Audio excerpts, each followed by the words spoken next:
Good evening. Today is March 14th, 2023. We are in the Acushnet Police Station conference room at 64 Middle Road. This evening there will be a Board of Selectmen's meeting and then a joint meeting with the Finance Committee. We have invited guests of the school department to talk about their budget as well as Port Colony. And so with that, is there a motion to call the Selectmen's meeting to order? So moved. Second. All those in favor? Aye. Motion carries. Please rise and pledge allegiance. To the flag of the United States of America, and to the republic for which it stands, one nation, under God, indivisible, with liberty and justice for all.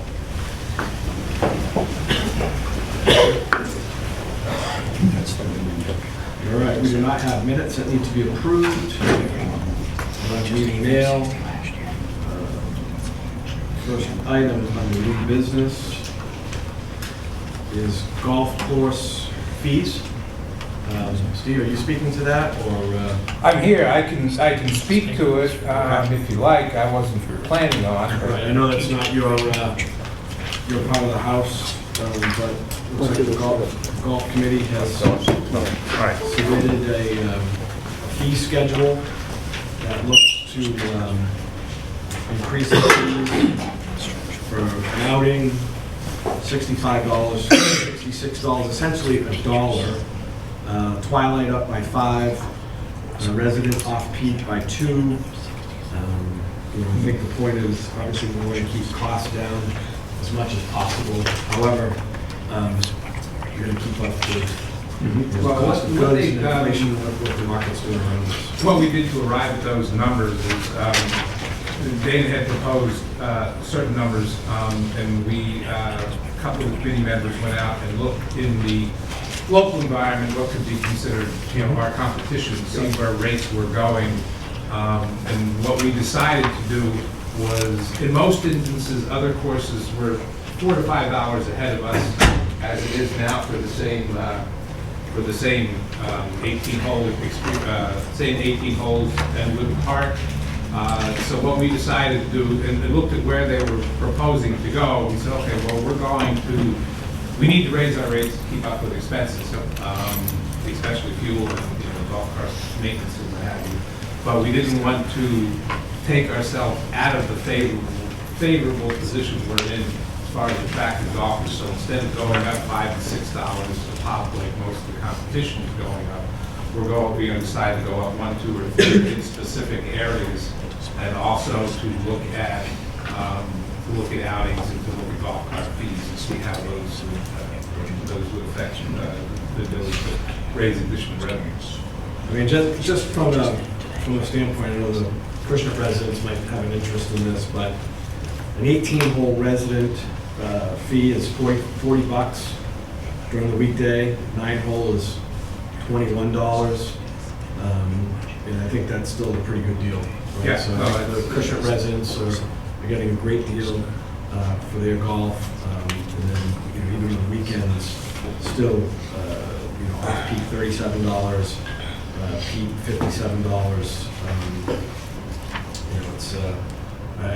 I appreciate the golf committee and the team trying to balance affordability with also revenue. That was the idea behind the level of the raises, to keep them within the scope that we thought, obviously people's costs are going up too.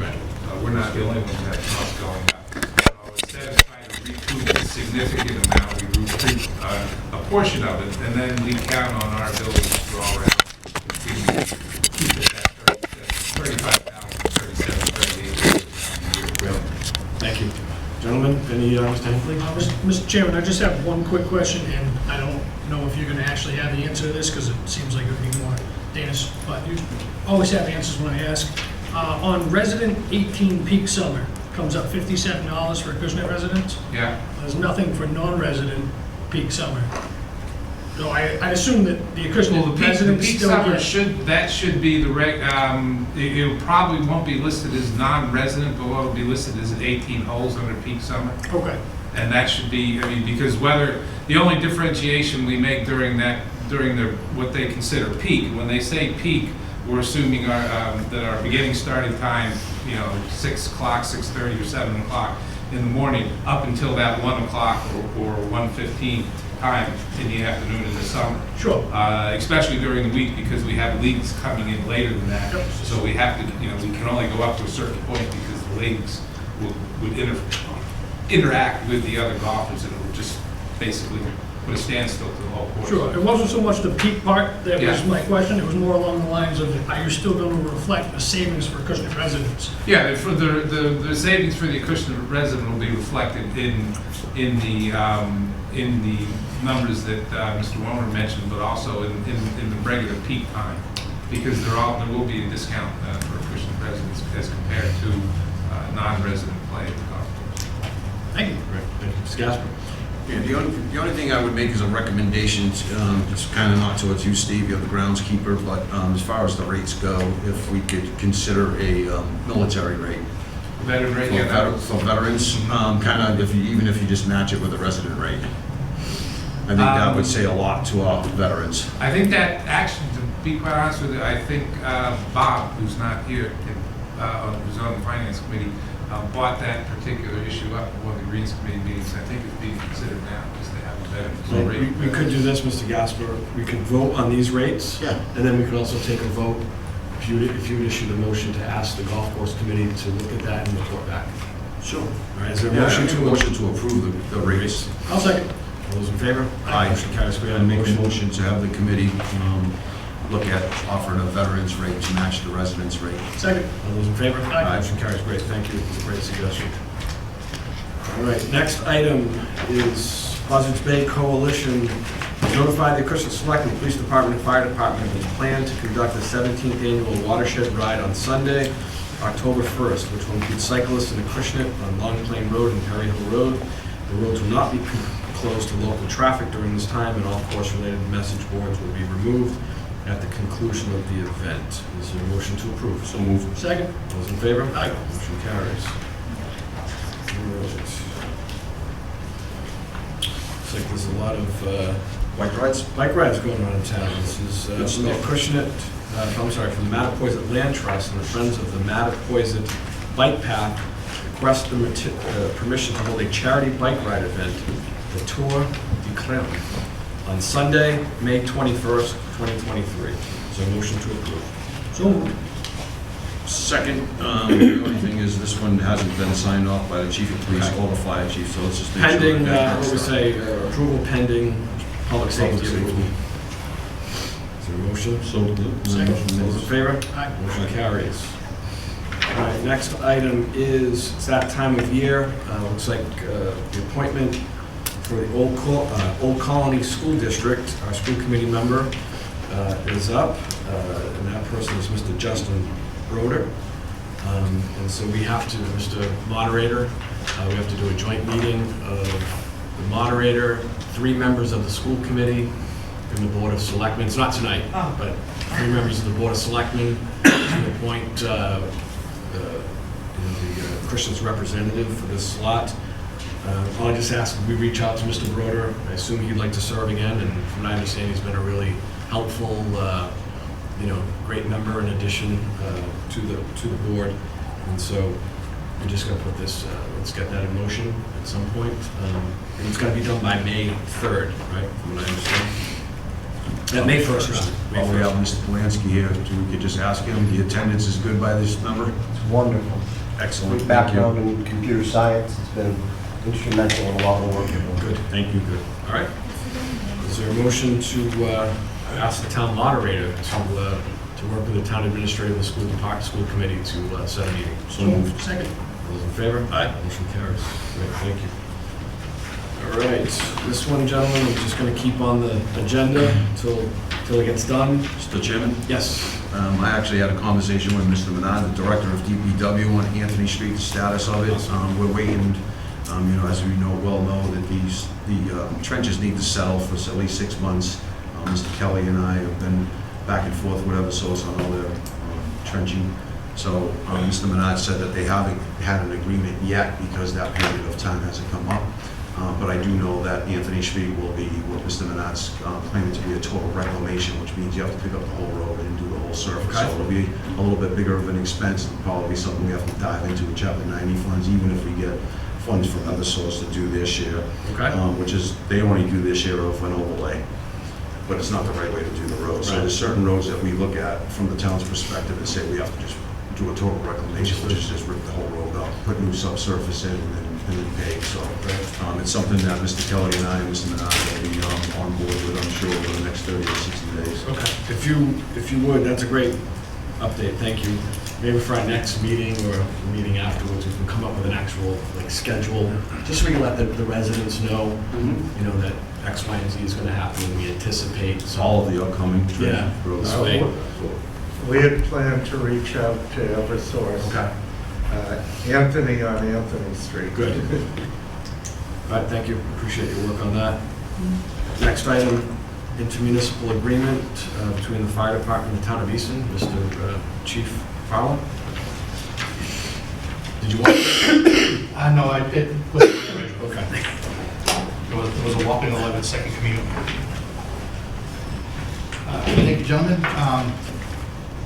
In going to some of the county chief meetings, we were all approached by the chief of Easton, Justin Alexander.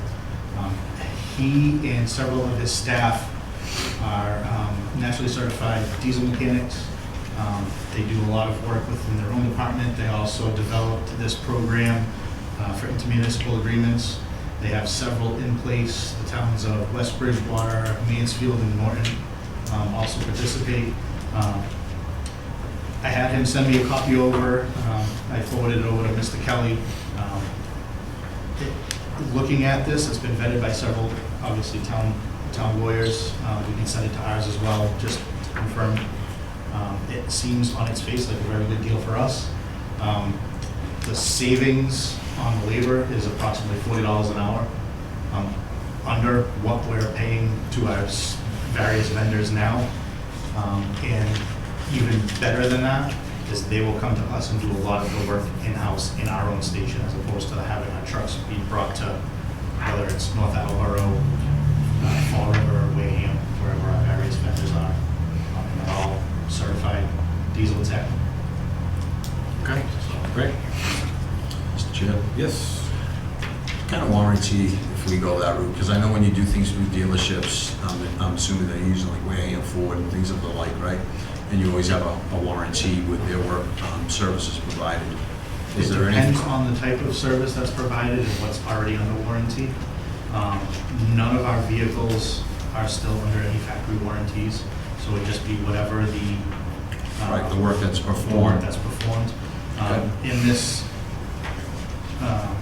this agreement, they have a 3-month warranty listed. If it's something that is going to be a lengthier, more costly repair, then that's something that we can discuss with them further to maybe get a full year or so many miles, depending on what system we're working on with the trucks. I think it's a great opportunity for the town to save some money. As far as the chief goes, he doesn't have to be without the vehicle if they can come in-house. So I commend you, chief, for going after this and having that dialogue with this chief and bringing this to us. Mr. Chairman, I checked with town council, and 3 of the towns that are already using it use KP Law, Okay. and they're familiar with it. Great. Yeah, Chief Fallon actually briefed me on this yesterday, and I thought it was an excellent idea, and I appreciate everything you're doing to, straighten out everything that you feel needs to be straightened out, and you're doing a fine job, Chief. Great, thank you. So there's a motion to approve the intermunicipal agreement for emergency motor vehicle technician services between the towns of Easton and Acushnet. So moved. Second? All those in favor? Aye. Motion carries. All right, this one here. Make a motion to. Okay. Golf Second. course. Salaries, that's right, there's a motion to table. There's a second, all those in favor? Aye. Motion carries. Oh, excuse me, so you tabled? Yes. So, We're gonna have to revisit this at the next meeting, Steve. oh, thanks. Sorry, it's, I didn't. Like I said, you gotta have these meetings at 5 o'clock in the morning. Then I don't have to wait till 5:30 in the I didn't, afternoon just to go home and get yelled at by my wife. The board members are, Before I go, though, I wanted to make sure that I emailed some materials to Mr. Kelly. Did everyone get a copy of those? Nope. All right, well, let me give those out to you. I wasn't sure who to send them to because there was an absence in the selectman's office and the other person was on vacation, so. This is in line with the material that Mr. Gasper had requested at the last Board of Selectmen's Thank meeting. you. So Appreciate it. the top is from FY17 through FY22, covers labor cost, hours, numbers of people, and expense for all employees that are hourly waged. The second page is just a review of those employees who have worked for us in excess of 16 years, what they've been paid when they started working, what they paid now, and so on. So it's, have any questions, feel free to give me a holler. Thank you, or, Steve. Put them on the schedule for the next meeting. All right, thank you. Thank you. All right. Let's see what else we got here.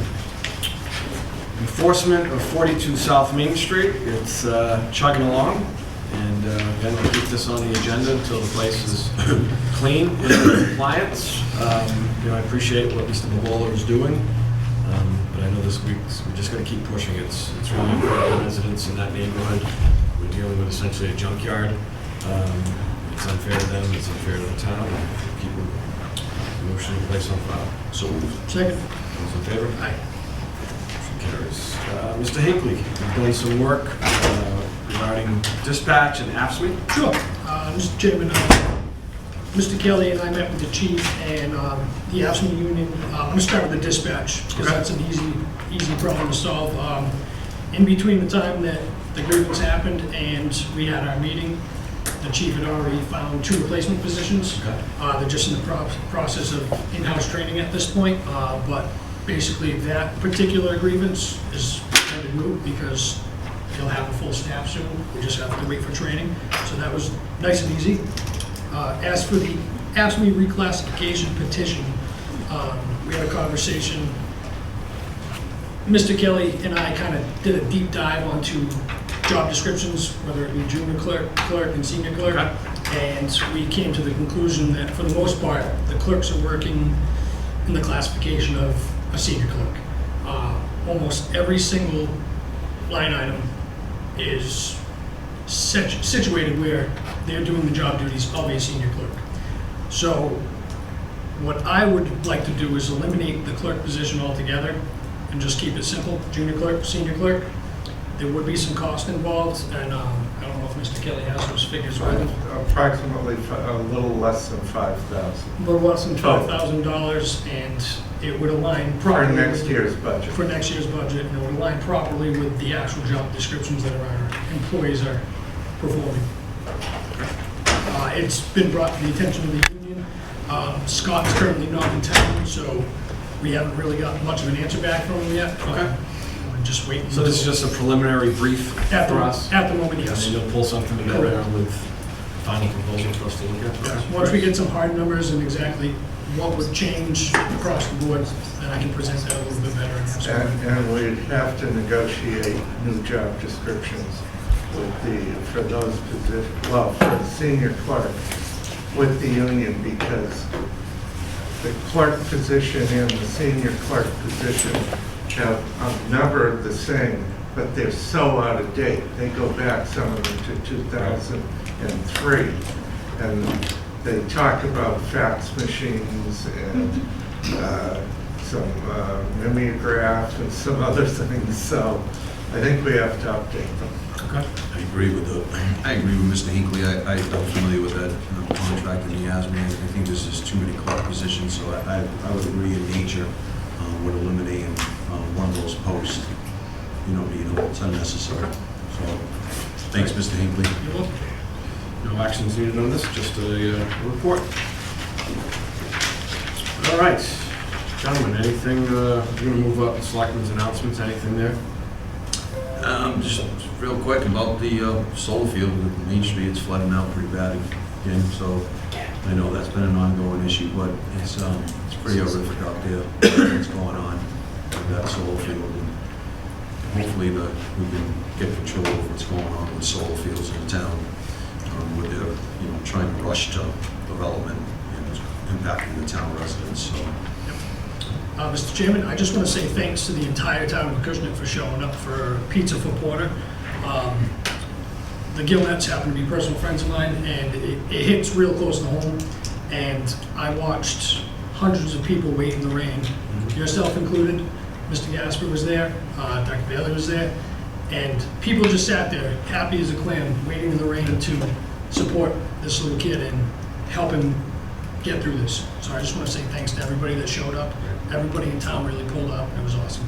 Yeah, thank you. I'd like to echo those words of Mr. Hinckley, and I'd like to thank Mr. Hinckley for his efforts to get that message out, and a lot of our staff that got that message out.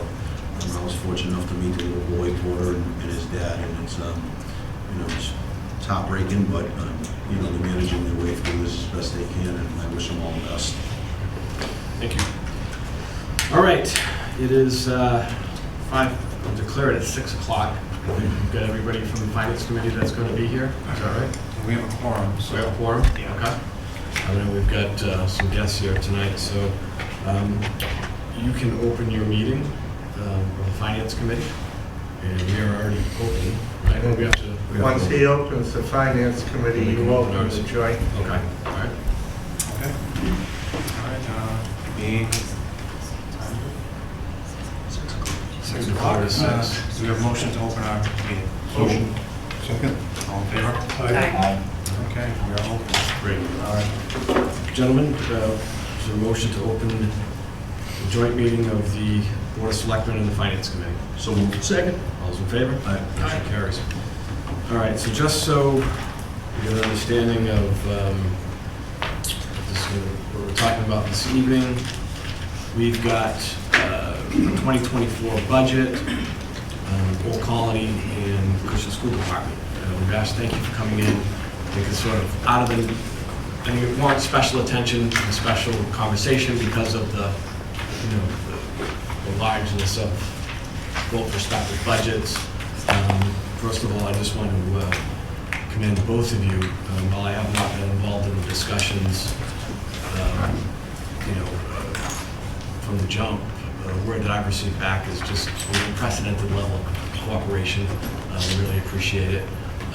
It's not an easy task, and I think in times like this when things are really uncertain, there's a great deal of pressure to be able to do this and kind of take the emotion out of the process and just really look at it for what it is. I think it's a credit to everybody. So with that said, Mr. Polanski, you are first up on the docket. Dr. Boucher, did you want to make any comments at all? Or anybody from the Finance Committee? Oh, before Aaron starts, welcome Aaron, thanks for being here. And ladies and gentlemen, thanks for having us and doing this joint meeting. I think it's a big deal since we're dealing with some big budgets here. And it's important to collaborate and discuss all this together. And I think at the end of the day, we'll get everything done like we always do. Great. I assume, I'm not going to assume that everybody knows each other, and we are watching, this will be broadcast, and not everybody knows everybody around the room. So maybe, Eric, if you would just start off with the introductions, and we'll go about it that way. Sure. Eric Chu, Finance Committee. Pete Benoit, Finance Committee. Bob St. Jean, Finance Committee. Mike Boucher, Chairman of the Finance Committee. Sue Delgado, Vice Chair of Finance. Jamie Kelly, Town Administrator. Bob Hinckley, Board of Selectmen. David Mona, Board of Selectmen. Kevin Gasper, Board of Selectmen. Aaron Walensky, Superintendent Director of Colony Regional Education Center High School. Patrick McIntyre, Business Manager of Acushnet Public Schools. Paula Bailey, Superintendent of Public Schools. Sarah Gomes, Vice Chair of the Acushnet School Committee. Jennifer Downing, Chair of the School Committee. Great, thank you. Mr. Chairman? Yes. As you know, both the Acushnet schools and Old Colony gave us preliminary budgets before the governor's figures came out. We all gulped when we saw the amounts.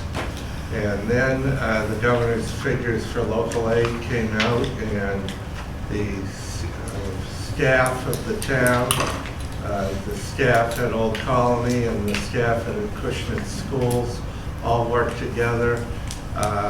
We saw a reduction in both budgets reflect closer to what our revenues were, and it was just a great effort by all of the staff, and I'd like to commend all of, not only the town's financial staff, but Old Colonies and the school departments Right. for working together. Great, thank you. Aaron, you've submitted to us, I'm sorry we don't have PowerPoint for those watching at home, but you've given us a great deal of detail, so thank you for that and that level of transparency. So maybe if you want to just walk us through the finer points of the slides here, that'd be great. I put a brief presentation together. I can speak to a few of the issues. Okay. You're familiar with our mission, Yep. and we very much consider ourselves the high school for Acushnet. And Acushnet is the biggest representative of all of our member towns. We have growing interest, and in response to that, on October 3rd, we entered our eligibility phase of the MSBA grant program. Just want to put this into the presentation because I think it's very important for our Acushnet residents. At this year's Springtown meetings, we'll be asking our member towns to support a vote for Old Colony to incur short-term debt in the amount of $500,000. And we're asking our 5 member towns to contribute to a portion of that $500,000. Old Colony has raised an additional $500,000 that will come from stabilization to offset the cost of a feasibility study for a building project. So the feasibility study will cost a total of $1 million. We're asking our residents if they can contribute to the short-term debt. And again, each town would make up a portion of $500,000. And I just mentioned that again because that's another piece that I wanted to speak to this evening. In terms of application trends, in 2018 we had 51 applicants from Acushnet, 2019 76, in 2020 83, in both 2021 and 2022, 87 applicants, and as of today we have 93 applicants from the 8th grade at Acushnet. So we're seeing, again, increased interest in Old Colony and what it is that we offer. Our acceptance rates have been increasing as well. In 2018, we accepted 24 students from Acushnet. In 2019, 40. In 2020, we accepted 50. We saw a dip in 2021 where we accepted 36 students. In 2022, we accepted 47 students, and to date, 39 of the 55 students who were offered acceptance have already replied. The first round of acceptances went out on Wednesday of this week. I'm sorry, Wednesday of last week. I share those numbers only because I think I'm very proud to say that the relationship that Dr. Bailey and I have has been conducive to the interest, and she's always had open doors for us in terms of our ability to speak with our students, and our Acushnet students are a wonderful representation. The budget, in short, for this year, we've asked for 4 things. And again, this is a very brief presentation. I'll be happy to answer any questions folks may have. But our big asks this year were an additional special education instructor specific to our science areas. Right now we have a para in that area. We'd like to have a full-time special education teacher in that area. We have a 20% special education population and 40% high needs. A school resource officer. We called each of our town administrators in each of our member towns starting last year to talk about the possibility and see if that might be feasible. And so we'd like to add a full-time school resource officer at Old Colony. It would be the first time. An additional bus, because as of next year, we'll see the full departure of Freetown from the district. They used to send non-resident students to Old Colony. They no longer do. And the last class of Freetown students will graduate this year. What that means is for those students, Freetown used to provide a bus. In the beginning, when it was as many as 90 students, it was 2 buses. So with the departure of that last senior class, we'll be looking to replace the bus that transports those students with a bus that will transport our member town students. And that bus in and of itself is 0.61% of our budget increase. The other piece that we're looking to address, as folks may be aware, is the inflation costs associated with supply lines. Because we're a vocational school, you can imagine the supplies for some of our areas are quite expensive, i.e. if you're looking to buy lumber, for a carpentry program. It's considerably more expensive now than it was a year and a half to 2 years ago because of supply chains. Same holds true with sheet metal in our welding areas, so we've made some adjustments within the budget to address supply lines. Our proposed budget began, as Mr. Kelly expressed, with what we thought might be a worst-case scenario. When the governor's budget came out, we were able to sharpen our pencil and address those issues. We're pleased with the figures that we've seen from the governor's office. We're hopeful that these numbers will carry, and as a result, we proposed the budget and the line items that you see before you. That's a basic overview, somewhat short and sweet. If folks have questions that I can answer for you, I'd be happy to do so. I heard you say, talk about the resource officer. Yeah. Maybe just talk a little bit more about that, and just so we can learn more in the community. And would you be drawing from, one of the police departments in the district, or would you be, how would that be carried out? So in this day and age, we think that it's important to have security on campus. While we feel that we're a very safe place, we never want to take for granted the fact that things happen. We've been in discussions with the Rochester Police Department about what it would require in order for us to provide a school resource officer. They have an officer that's been through training, and she will be the person who would step into that role next year. Once budgets are approved, what we'd like to do is complete a memorandum of understanding with the police department to make sure that all of our procedural and policy-based decisions around that position are in place. And then at the start of next year, the person would serve in a full-time capacity 5 days a week for Old Colony, exclusively for Old Colony, and be a presence with our students. Well, I just say that we see the impact that our school resource officer has. And if you're able to get this through the budget process and do that, my only advice would be is get a dog. Right? We've done that. Yeah, we built a doghouse for your dog. And that would be a great addition. Sonny has been a great addition to the community and to the school department. So hats off to you for recognizing the need. I think it's really important, and good for you for doing that, and best of luck in that process. So, gentlemen, any questions? Mr. Chairman, I think Yes. Sue had a question. Okay, yes, Sue. Aaron, so it sounds like there's 4 additions, but really 2 are for level services, and there's really 2 asks, the way I'm looking at this. Yeah, that's accurate. Because the bus needs to substitute what was already there, and purchasing supplies is just inflation, right? So the real asks are the special ed for the science department and Yes, sir. the resource officer. So how much would those 2 items? The SRO is 0.51% of our ask. Okay. The special education teacher is also 0.51%. Okay.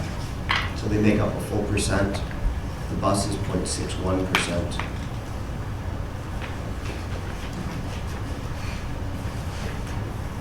Dr. Boucher, anybody from the finance committee? I know, Mr. Benoit, you were sort of served as the finance committee's liaison to Old Colony. Mr. Gasper sat in that seat for many, many years. So any thoughts on your end? In terms of the resource officer, I don't see how we could sit back and say no to it regardless of what the budget position is. We've taken a stance in our own town schools to have a resource officer in place. To not support it for the high school is hypocrisy. So I'm surprised that it hasn't been done before now.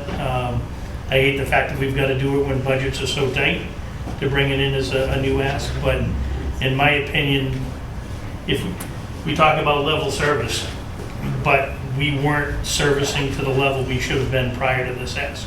So I wouldn't even count that as an additional ask in my opinion, because it should have already been in place. When you look at the numbers that they're working at for special needs and high needs students, 40% of the student body is high needs.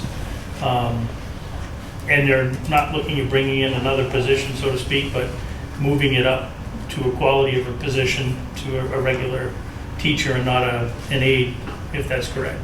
I mean, our own town is looking to increase their special needs staff as well to a much larger degree. So I don't think either one of the actual asks that he's putting forth are outrageous at all. I mean, it's a need, it has to happen, in my opinion. Mr. Chairman, I Yes. have a question for Aaron. Have you reached out to the Bristol County Sheriff's Department to see if they would come and do a security audit for you? Because I believe they did that for our schools, correct? And there was no cost? We've had conversations at our roundtable, actually, about bringing them to the roundtable to talk to all of our area superintendents about the security audit. So we have not had them in for the audit, but we've had conversations about actually sharing that. Dr. Bailey brought it to our roundtable about having them come in and talk to all of the superintendents to make them aware of that opportunity. We haven't done it yet. Glad you raised that. There's a new sheriff, right?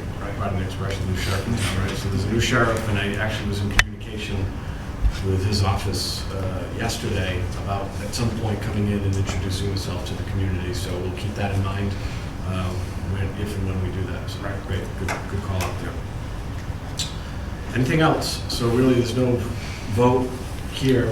This is just more for your edification, and we can take this information back and factor it into the overall fiscal plan of the town. So yes. Yeah.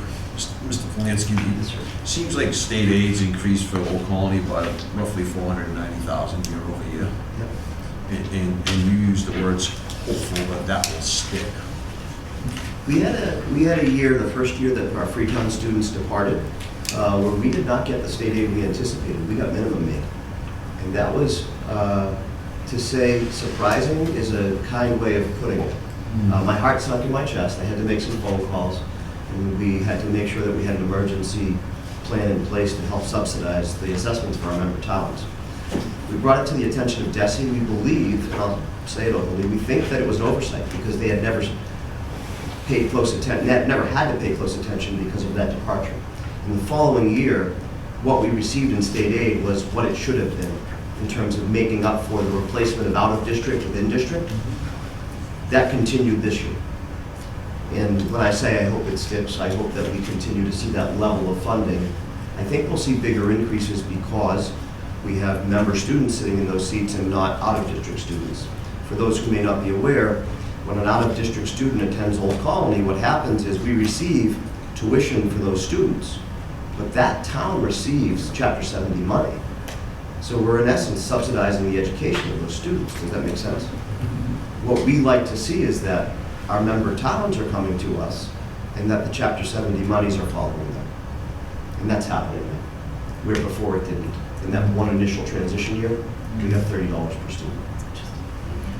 So I know there was a big increase by the new governor, right? Yeah. And that's where I was going with that, the increase in state aid. Yeah. And I thought that's what you meant by would stick.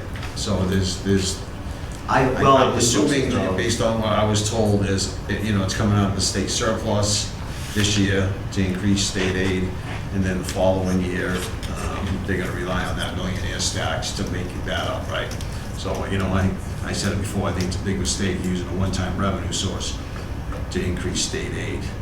It's the same. And then the following year It's the comes, same. and you're relying on something that hasn't been proven yet to raise the same amount of revenue, i.e. if the state used, just arbitrarily speaking, I'm probably way off, just call it $1 billion out of the state surplus, and then they funnel that money out into state aids based on the formula for every school district, 351 cities and towns, and then the following year they're looking to say, hey, the millionaire's tax is going to be raised, and they only raised, $500 million. I can't imagine a decrease in Chapter 70. Historically, I can't fathom that we'd see a decrease in Chapter 70. But I would agree with you that it's a slippery slope if you're looking at funding that could be a one-time revenue source to then fund your operational budget with that. I.e., there were many schools, not Old Colony, that looked at ESSER funding and funded their operational budgets with ESSER funding. What they found out later on is, well, now we have a gap, right? When we looked at our ESSER funding, we looked at one-time expenses. We were very careful not to use that for operational costs because it's a one-time revenue source. Correct. So I would agree with you. But that risk is there, right? I don't think with the Chapter 70 funding, we'll see a dip in Chapter 70. I can't imagine we would. it's a revenue source that has been consistent over time. It's either been maintained or increased. I think we'd Not see, to this magnitude, though. I think we'd see an uproar statewide if it were. Oh, I'm sure there's gonna be an uproar, right? I'm just saying, I'm familiar with the trend, at least from the town's perspective, for our schools. What we get in state aid, and the averages, I think it's, what, Jamie, around 90K? The increase year over year for state aid is roughly about 90K. 70 to 90. 70 to 90K. And look what's happened For this year. both town And that's what I'm talking about, right? So, yeah, they've never done it in the past, but they've used this new cockamanian formula to say, hey, schools, look at, you know, I'm going to the glory hole and I'm gonna give you all this funding. And that's great, you're digging people out of a ditch, but I think we have to be careful about how we budget to make sure that we're not trying to, use transportation as an example. We might get 90% reimbursement, but if we budget at 90% and that then drops, that's a dangerous slope. We didn't budget at 90%. good.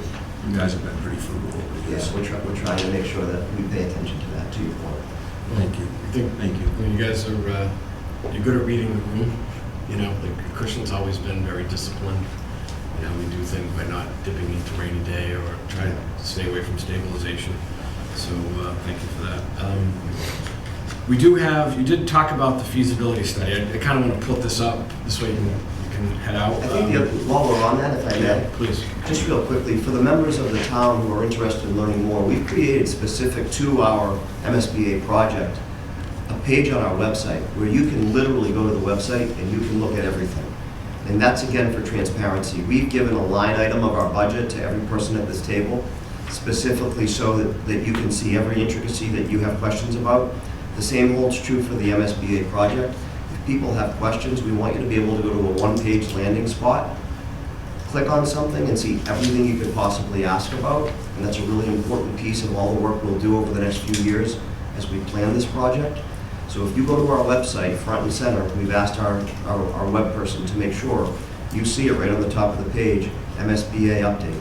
And you can click on that, you can see minutes, you can see notes, you can see all sorts of information. And so please avail yourself of that. Take the time to take a peek. We'll be putting a video out, an informational video, right at the end of March where you can watch the video. The beginning's pretty interesting. I give about a 1-minute overview. The next piece is probably a 30-second to 1-minute overview of who we are as a school if people are unfamiliar. And the last piece is the driest piece you'll ever see. It'd be boring but informational, very intentionally. It's factual information, but we want you to take the time to see it, to know it, to understand it. If you have further questions, concerns, you can contact me directly.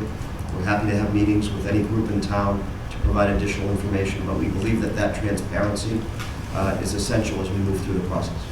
Very cool. You know, transparency equals credibility. Sure, exactly. And if you're credible, then I think people will look favorably on what you're asking for, hopefully.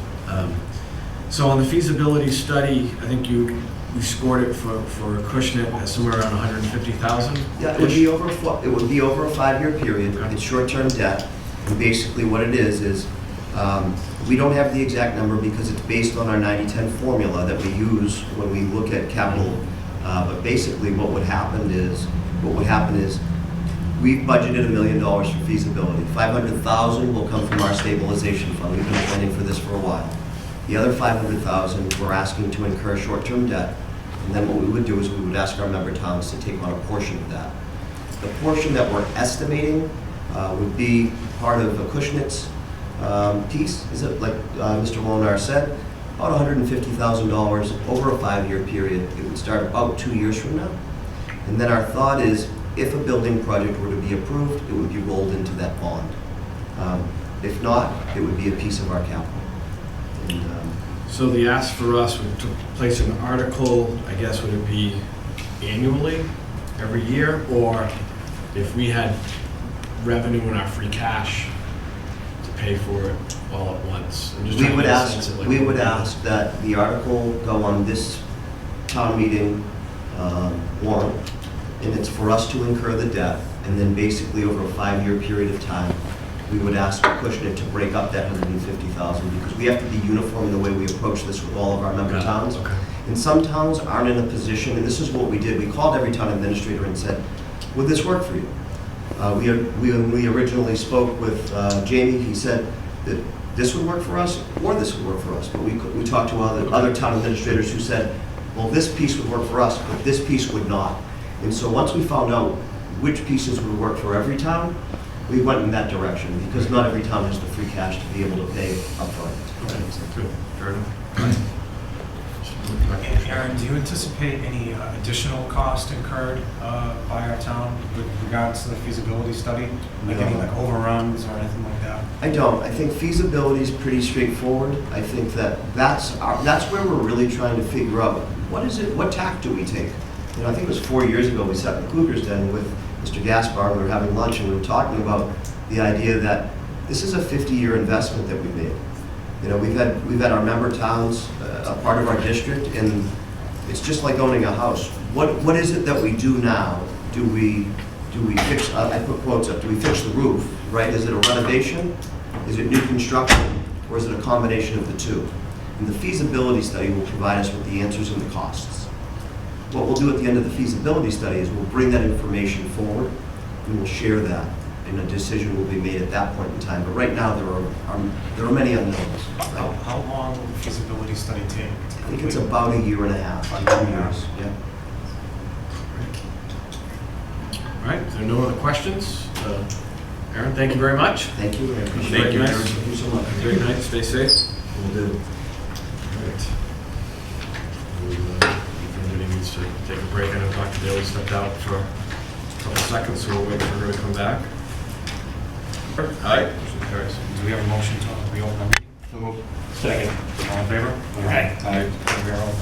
Thank you.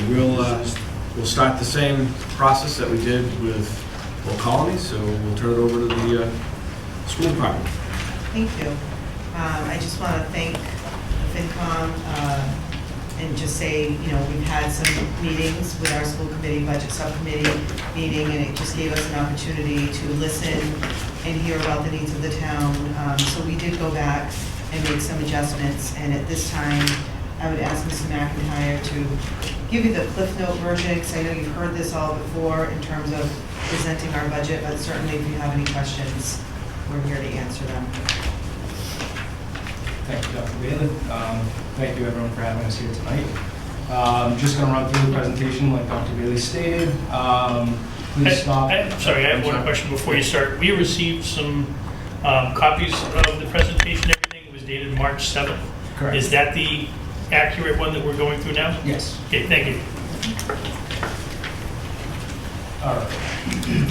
So just, you know, to run through it and for people at home, so school districts, you know, running a school district isn't like other businesses. There's fixed costs, there's mandated costs, there's unavoidable costs essentially, and, you know, we have to deal with all of those, just like, and inflation with those costs, just like a typical business, but, you know, with the mandates as well.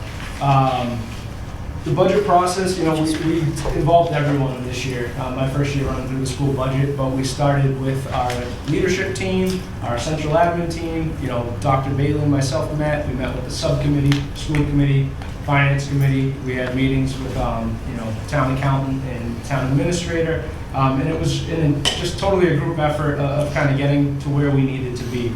So the first step in the budget process was building a baseline budget, and that's, you know, beginning with FY23's budget and starting with that as a foundation, assessing any increases or decreases that are fixed, decreases where we can build efficiencies or reduce services while still, you know, meeting the same level of need, you know, dealing with enrollment numbers, changes in our demographic, and so on.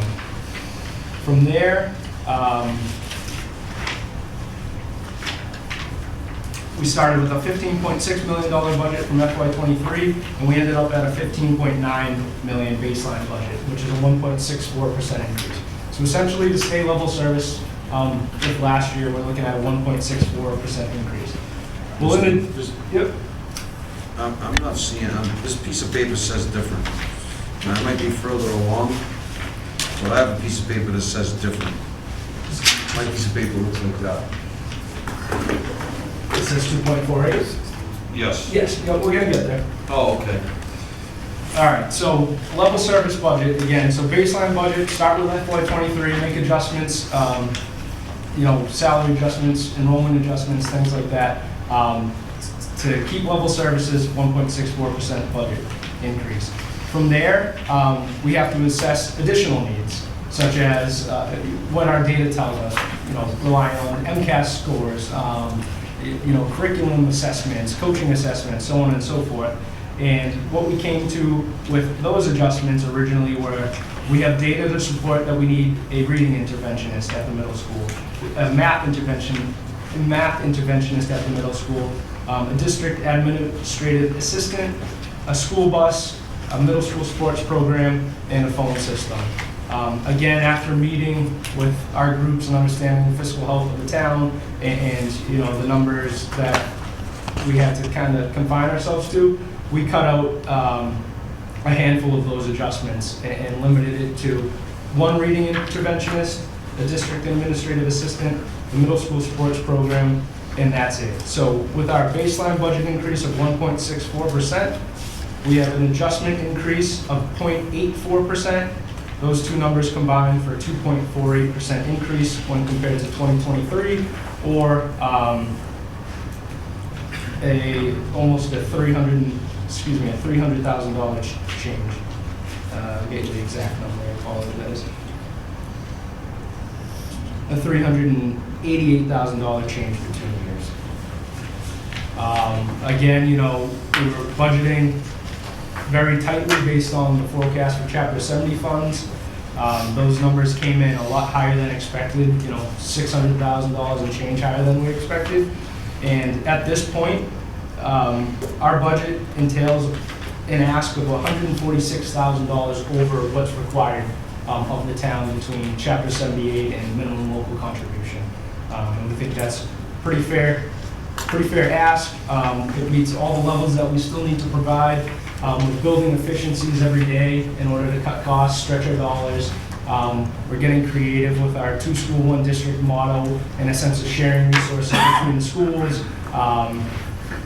And really just paying attention to the bottom line and trying to keep it as low as we can for the town and the other departments within the town.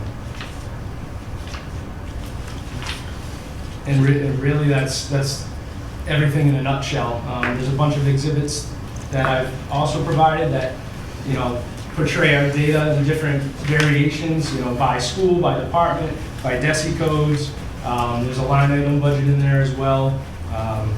Please, any questions? Okay. Just a couple of things that stick out. Going to Exhibit 4. Sure.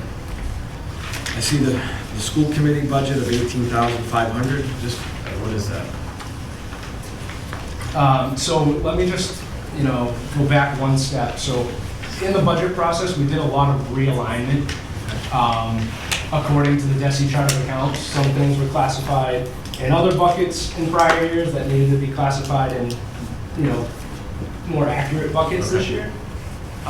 We went through that on our side. Yeah, so comparatively, You're not getting paid if that's. No, of course, I know that. no, but comparatively, Just curious. a lot of the numbers may be a little bit skewed, but we're gonna kind of build into the future to make it a little more comparable year over year. As far as the school committee expenses. Sorry, I think you should get paid, to be honest with you. I mean, I'm just that's curious what as to they what got. 18K. Around the Yeah, okay. you should get a little something. But I'm just curious as to what the 18K is at for like. Yeah, so if you go to Exhibit 4.1, actually, it breaks it down between contracted services, supplies and materials, and other expenses. And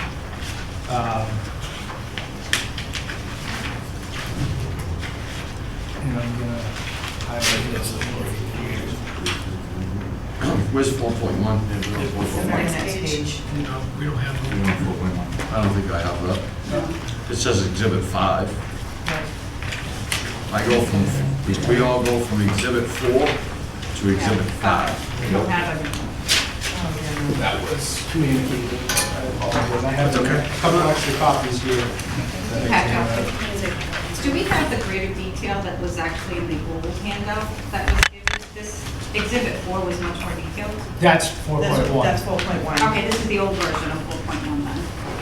So that would be helpful. Yeah, I'm assuming it's like Massachusetts Association of School Committees and stuff like No, that. actually, that's still, Dr. Bailey, that was still exhibit 4. What, I'm sorry? The old handout, this is still exhibit 4, not 4.1. Oh, no, it's 4.1 now. I think Sarah was still just giving my, yeah, just use mine. Just this year.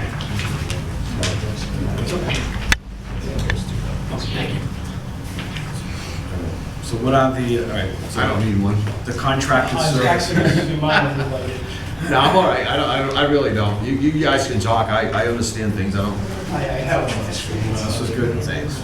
So just, again, I'll go back to the school committee, the contracted services, and I can understand supplies and materials or other expenses. What is, I'm just so I understand what those contracted services are for the school committee. So like you said, I just pull up the line, the detail here. So yep, MASC is our Massachusetts Association of School Committees. Okay. We have a school committee software that we are going to be tracking minutes, votes, documents, filings, so on and so forth. And we also have. That sounds, can we get in on that action? That sounds pretty good. The software. What's that? It's very difficult to stay compliant, so it's Yeah, I think from a town standpoint, that would be It also ties in with the superintendent's evaluation system and the district goals. So it ties into the agendas, and all the votes are recorded. And then that's really the makeup of that line there. Again, supplies and materials. Right. Legal postings and advertisements. Okay. So on. And then I'm looking at the substitutes, long-term and short-term. Long-term, I can understand that, right? But the short-term looks like there was a jump from 427 to 494. Yeah, so I guess- again, they weren't classified properly in the past. They weren't Okay. broken out between long-term and short-term. And DESI actually defines a teacher that substitutes for a period of, I believe, 60 days or longer is considered a long-term substitute and needs to be classified separately. So we run into instances like that if someone were to take sick leave or, maternity or, any of those instances where we would have essentially a substitute that participated in the same, classroom for over a 60-day period. Okay. And you're gonna see that throughout the budget, that the incremental changes reflect a realignment of the DESI codes. We had to redo the budget so that it properly aligned with the DESI codes. And then in addition, we do have building-based substitutes that I believe fall in that line. I'm trying to pull up my exhibit now that I handed off my copy, but. And then the professional development jumps from 37 to 66 and 47 to 71. Is that contractual? Or is that, just, again, another realignment? Again, realignment, a piece of it is contractual in a sense that our teachers' contracts have a certain amount of, professional development built into their, their union contract. Same with the paraprofessionals, so that's reflected in those lines as well. Yeah, again, a lot of these things. At the end of the day, I mean, again, the big picture is level service. We're not doing anything differently in FY #24 than we are in '23. That number, again, is a 1.6% increase, which, I don't want to say we're gambling because we're very confident in this, but we have a simple out-of-district placement or a hike in, any costs that we did not forecast, we're going to. Yeah, I mean, we're in an unfortunate situation that as a town, we're screaming for every penny, right? Like we cut $2,000 out of one committee and $1,000 here, and we're fighting over a couple grand here and there. So that's why I'm just looking at some of these increases and just want to get an idea of what they're attributed to, right? Because if we get to a situation where we're looking underneath the couch cushions, that we just understand what we're dealing with. So. I mean, a big one to us, just for instance, we were looking at it today, we just received our heating oil bills, And we're over budget on those lines, and we have to use, savings from other lines to fund that. And we had to make our best guesstimate for FY '24, what oil prices are gonna come in for, and, that was a large increase too. I don't think we've ever budgeted at, $3 to $4 a gallon for heating oil, and unfortunately, it's a utility cost that we have to turn the heat on. Have we looked at the,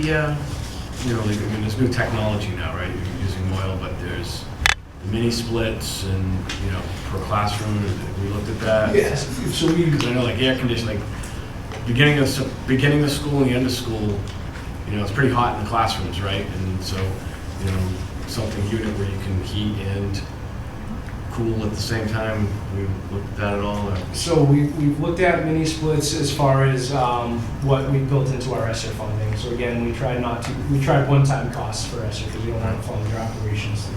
Well, yeah, so something like that, I think the town, I don't want to speak for anybody here, but I think as a town, right, where we have done a really good job of putting aside like free cash for capital improvements or things of that nature, where it's a one-time expenditure, which then, if you're able to, helps you save money out of your operating budget, so you're not having to deal with oil and things of that nature.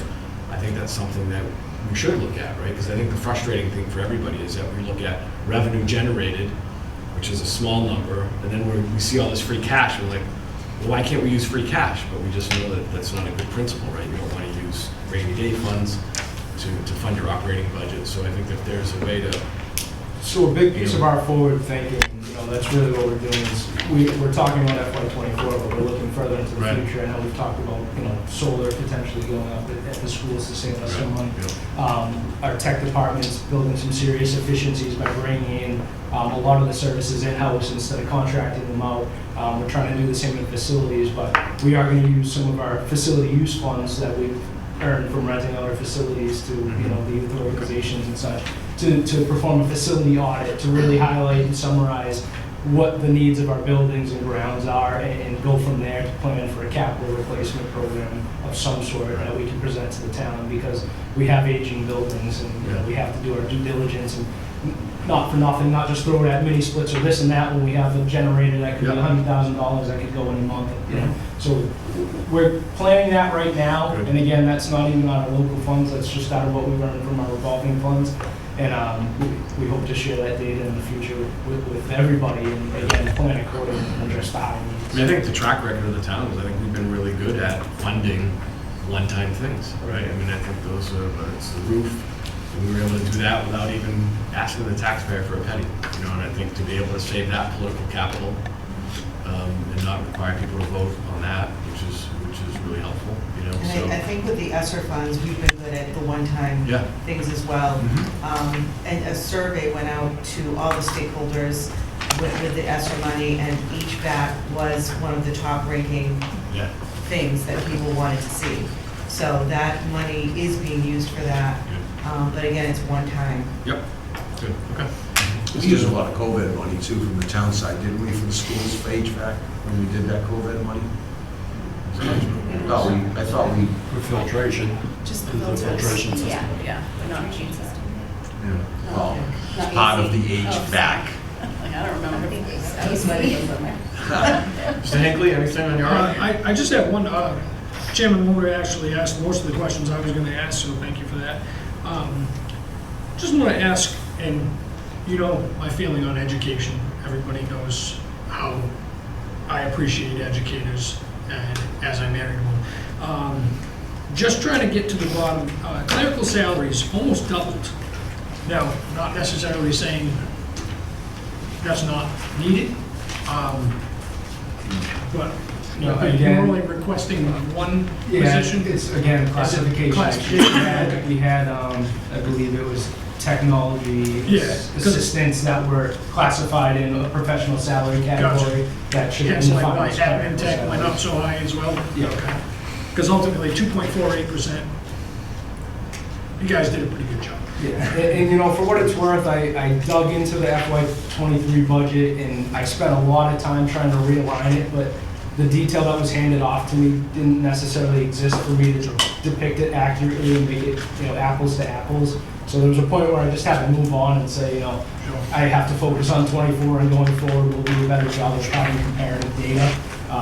But at the end of the day, I aligned it with DESI's accounting structure, and that's what we report on at the end of the year. That's what's factored into, you know, what our net school spending is. They use a piece of that for the Chapter 70, you know, calculations and so on and so forth. So next year it won't be so. Sure. No, I didn't have a copy of this beforehand. I'm going through it. It does fairly explain what I was going to ask, but, you know, just to get some clarification. And I think, you know, just another sentiment is, you know, we did make adjustments and we did make cuts to the adjustments, but, you know, just because they were cut doesn't mean they go unneeded, you know. So we're finding creative ways, and I can't stress it enough, to make sure we're still addressing those needs without having an additional ask.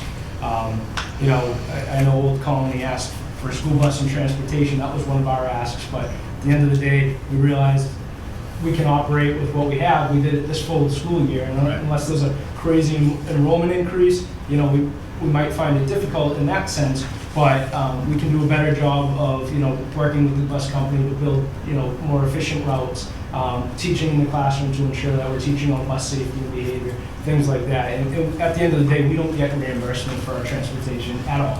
Never mind to the tune of 90%. So it's a cost that's there. The contract's expiring in FY24. That we will be going back out to bid for another 3-year contract or more. And those increases are going to go up, you know, in future years. We have curriculum costs that are going to go up in future years.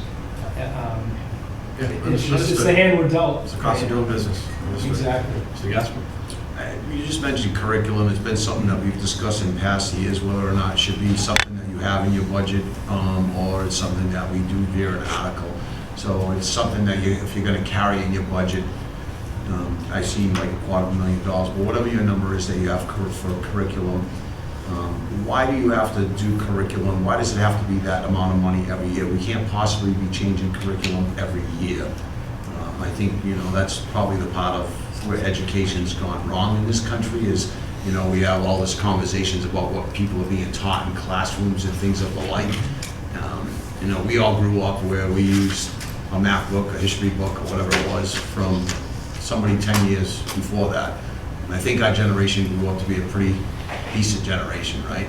So can you just talk a little bit about curriculum and why the need for that expense every year? So I'll talk to the number side of it, and then I'll hand it off to Paula. But within the definition of curriculum, I guess that we see in a return is, you know, one, they're 3 to 5 year contracts that are, you know, heavily loaded with discounts if you enter into them, you know, at the beginning rather than go year by year. You know, we're talking 70% savings on the contract like that. But with those contracts, with the technology we use in the classroom, come the licenses, the software, the programming, the instructables, things like that, that we wouldn't have otherwise unless we kind of renewed and renewed and renewed.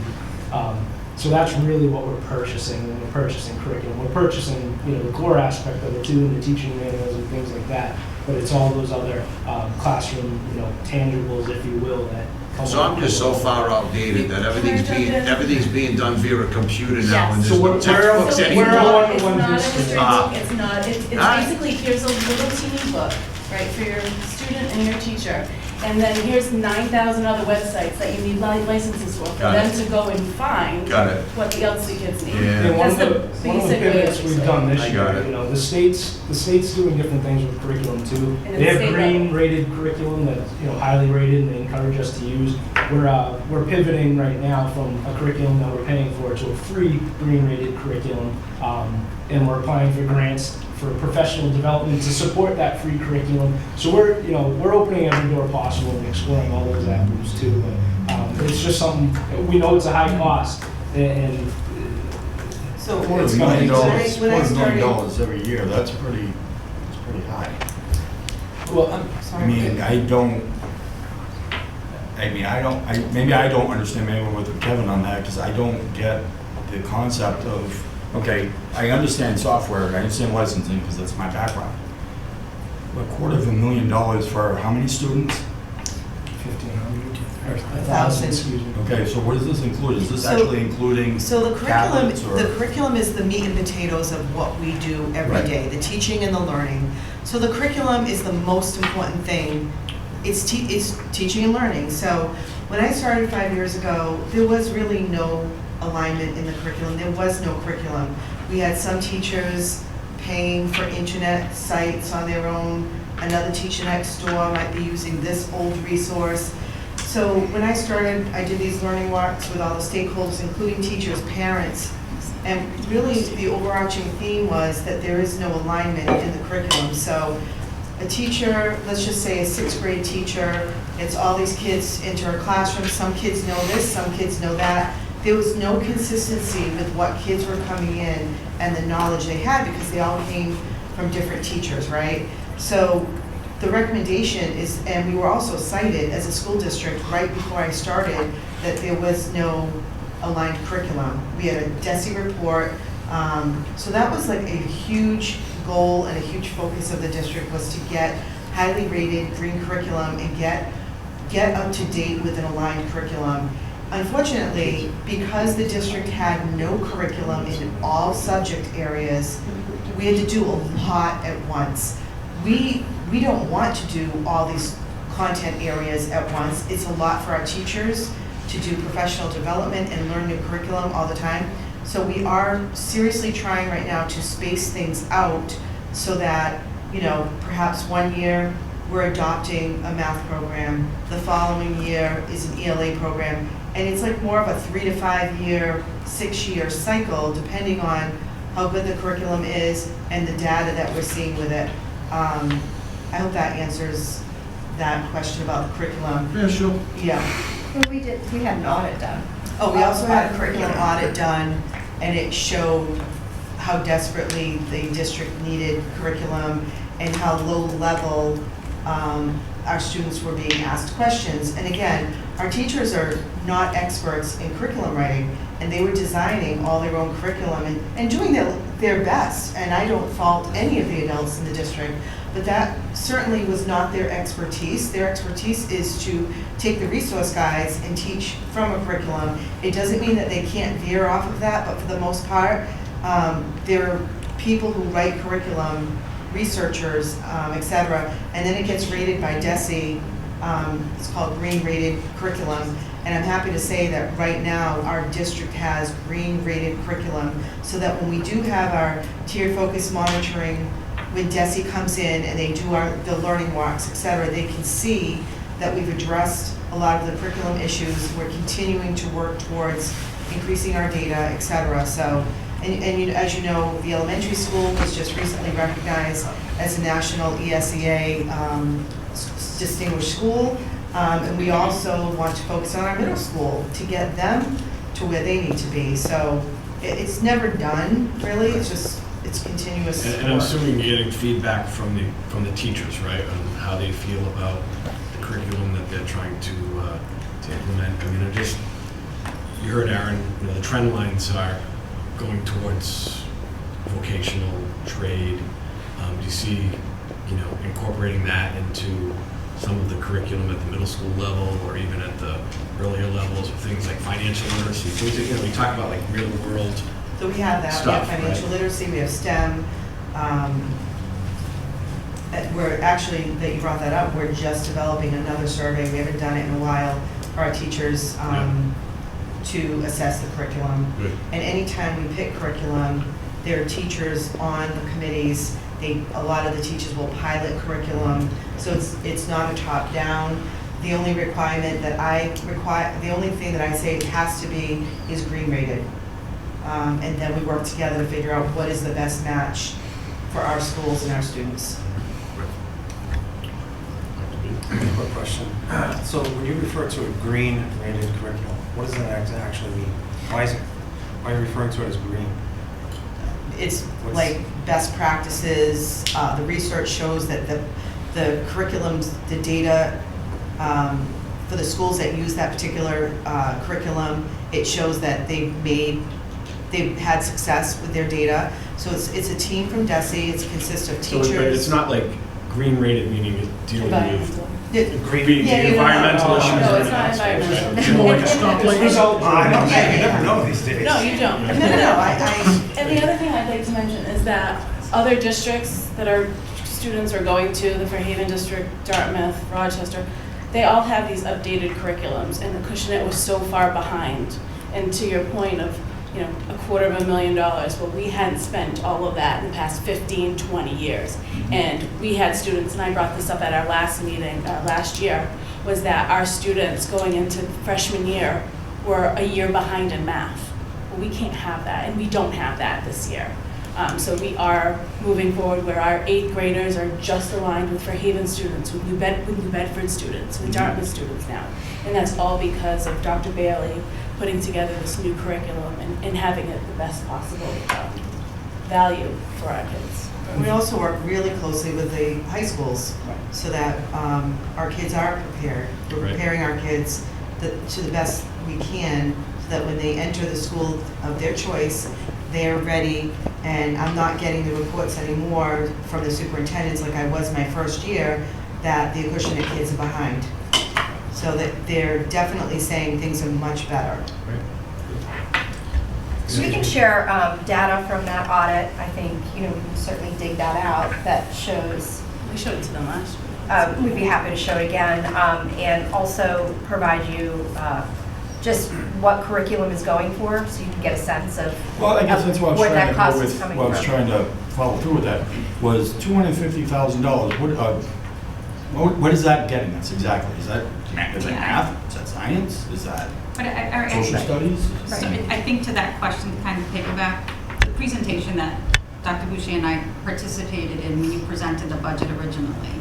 We talked, it was discussed about how in the beginning, we just bought all the curriculum all at once, and it wasn't as cost effective because we bought the one-time $75,000 a year plan as opposed to the 3 to 5 plan. Am I remembering that correctly? No, we actually, it was the inverse. We committed to those 3 to 5 year plans, but it was all at once. It was every subject all at once, so it was a big chunk of change. Now they're all expiring around the same time. That we're going to be revisiting that. Next year, a big chunk of that curriculum is going to expire. We're going to have the same discussion of whether we have the appetite for 1 year for, let's say, $75,000 or 4 years for $150,000. But it was also discussed how changing everything is too much for a teacher, absorbing all the Well, we curriculum. had So I no think, choice at the beginning, right? I mean. but we have a choice now, right? So I think. Yeah, so the we're thing working on- is, so the outflow from 2 years ago should not repeat itself if we are running out, because I think what I heard was that we were not going to change everything all at once. No, but we Either have to that- reinvest in the same curriculums for the updated, The consumables, all those things every year that the kids need, the workbooks, Lesson the plans. journals, all that stuff, we have to purchase every year. So do you have what we spent on curriculum in June 30, 2022 fiscal year end? I can pull it up while we continue conversations if I can find. Dr. Bailey, there's also, Mr. Mary had put together a chart that was, I thought, really Like helpful adoption last. cycle? Yeah, last budget, we brought this chart out, might be helpful to revisit, that shows I when think things are expiring. next year, if possible, we've always, in all the other budgets that we have at least 2 years of actual, right? So then we can compare it to current budget and future ask. I think that's important for me when I'm looking at these shifts, right? So we need that level of detail. I need that level of detail. I don't know if I can even ask for that, but for me, that just leads to a whole lot of other questions if I don't even have what we have spent in the past. So I The think, Finance Committee can ask for any financial information that they see Yeah, fit to make a decision per our charter. So if the Finance Committee takes a vote to request certain information from the school, then the school should have to turn that information over. I just So think it would that's be what you're helpful to looking see for? actual, yeah. Ask for it. Yeah, I think it's, for me, I'm asking for it, because I think it would be I'd important. like to piggyback Just to that. clarify, what was the official ask? I just, 2 years of actual, right? Because right now, we've got fiscal year budget 23, and we've got the requested budget for 24, but we have no actuals. So for me, it'd be really helpful, because we've got that for every other town. I mean, even Old Colony gave us Just again, that. my fear is it's gonna be skewed. I mean, you're gonna see actual. I can handle that. Patrick, not a problem, I can handle that. Actually, Mr. Chairman, the town, when they do it, we've done it recently. It's 2021 actual, 2022 actual, 2023, the budget. Budget, yeah. So it's the budget, in our case, that was changed in the fall town meeting slightly, but it's that budget and then the The ask. 2024 ask. Yeah. Now, as you know, Patrick, let's see, I've been here 13 months, and we have found certain things that we had to realign with DOR, DLS standards as far in the finance department, as far as our accounting, as far as our treasurer collectors. Our people have dealt with you when you got here. We both found a number of things that should need to be realigned or were realigned automatically. And we've started to clean up the accounts, and it's, even though some of this might not align perfectly, we've given them the data and then we'll give them the explanation. And that seems to have worked great. And I think probably both Board of Selectmen and the Finance Committee might be interested in a couple of the recent developments with in accounting and in the accounts, and how we've looked at things, and how a certain stabilization account's going to be increased, and that type of thing, to show how between Todd and Nick and yourself, you're redoing these accounts and putting them in shape. Yeah, so just, I do have that data, just to wrap up curriculum. FY21, the budget was $275,000, actual was $256,000. And that got us I three-year plan in. Well, some are 3, some are 5, so we. In what's, like, elementary, middle school, math, science, ELA, District-wide. math. Yeah. District. Okay, so that was, so 270. That was FY21, so 256. actual spending, 256. 256. Yep, actual spending in FY22, and again, this is going on previous classifications, 271,000 was actually spent. FY20. I'm so sorry. So in 21, that was the year we implemented all the curriculum expended purchases. So year 1 of a plan, right? I don't know if it was year 1. I'd have to go back to the budgets. Because It was the year that we put the curriculum in the Yes, it budget. looks Yeah, like I based think on it's the so it's fiscal spreadsheet I year have from our 22. curriculum director, 2020, 2021 was the year that we started investing in curriculum. I have that. Yeah, so we had a curriculum increase in fiscal year, year ending June 30th, 2022, $240,000. Textbooks, including digital subscriptions curriculum, 240. That was the increase. 2022, we heavily invested in it, a 3-year curriculum for 50,000, and another big chunk of that was a separate curriculum for ELA that was also 3 years, and that was 125,000. So Both of those coming to 250 does expire. not get us science, social studies for ELA math for middle school and elementary school. That was ELA for K through 6 and math for K through 5. That was $200,000, if you will. So it seems, $175,000. it seems like we didn't do it all at once. It was broke up over a couple of different years. Well, again, so, I feel like we're splitting hairs a little bit here. FY21. I think, Patrick, we're just trying to figure out No, I what it know. is, because we don't have this detail, right? So, And I'm going off of a shared spreadsheet myself here. So in FY21, it looks like we adopted small pieces of the curriculum to a tune of $45,000. FY22 was the big, again, heavy lifting. That was where the, we, yeah. Curriculum for 50,000, curriculum for 13,000, Yep. curriculum for 125,000, curriculum for 23,000, curriculum for 6,000, curriculum for 9,000.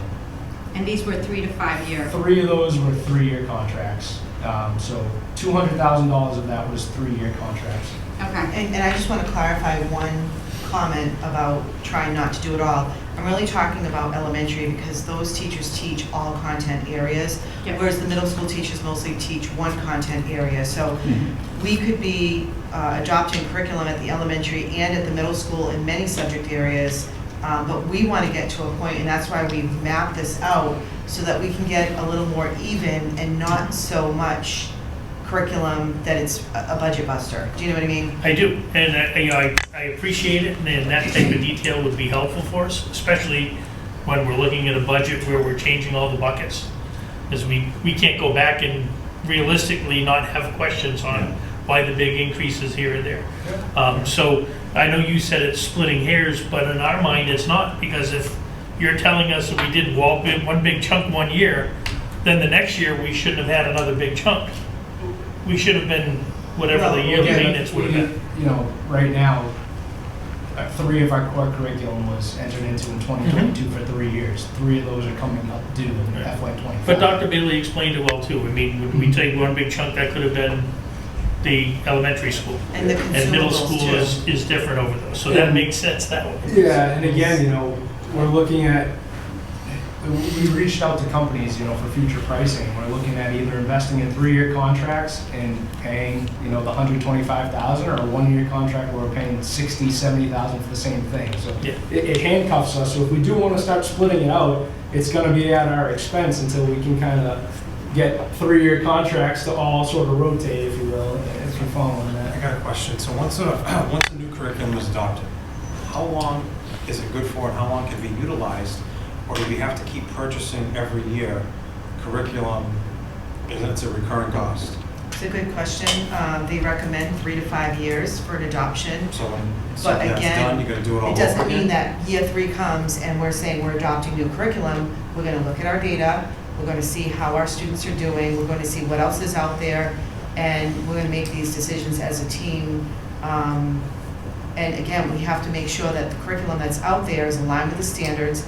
If DESE, the Department of Education, changes any of the standards, then we have to pivot and make sure that we're aligned with anything that they change. So if you're not aligned, what would happen?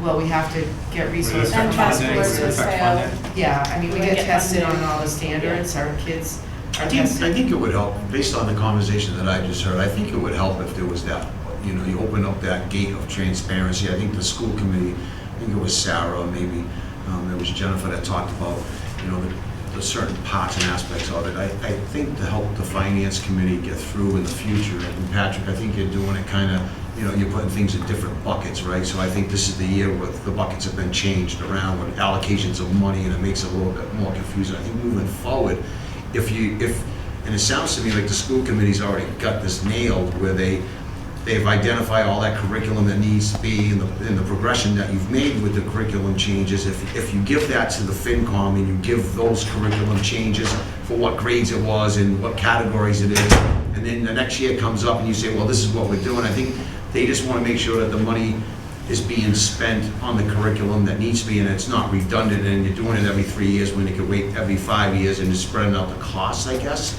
is a better way of looking at it.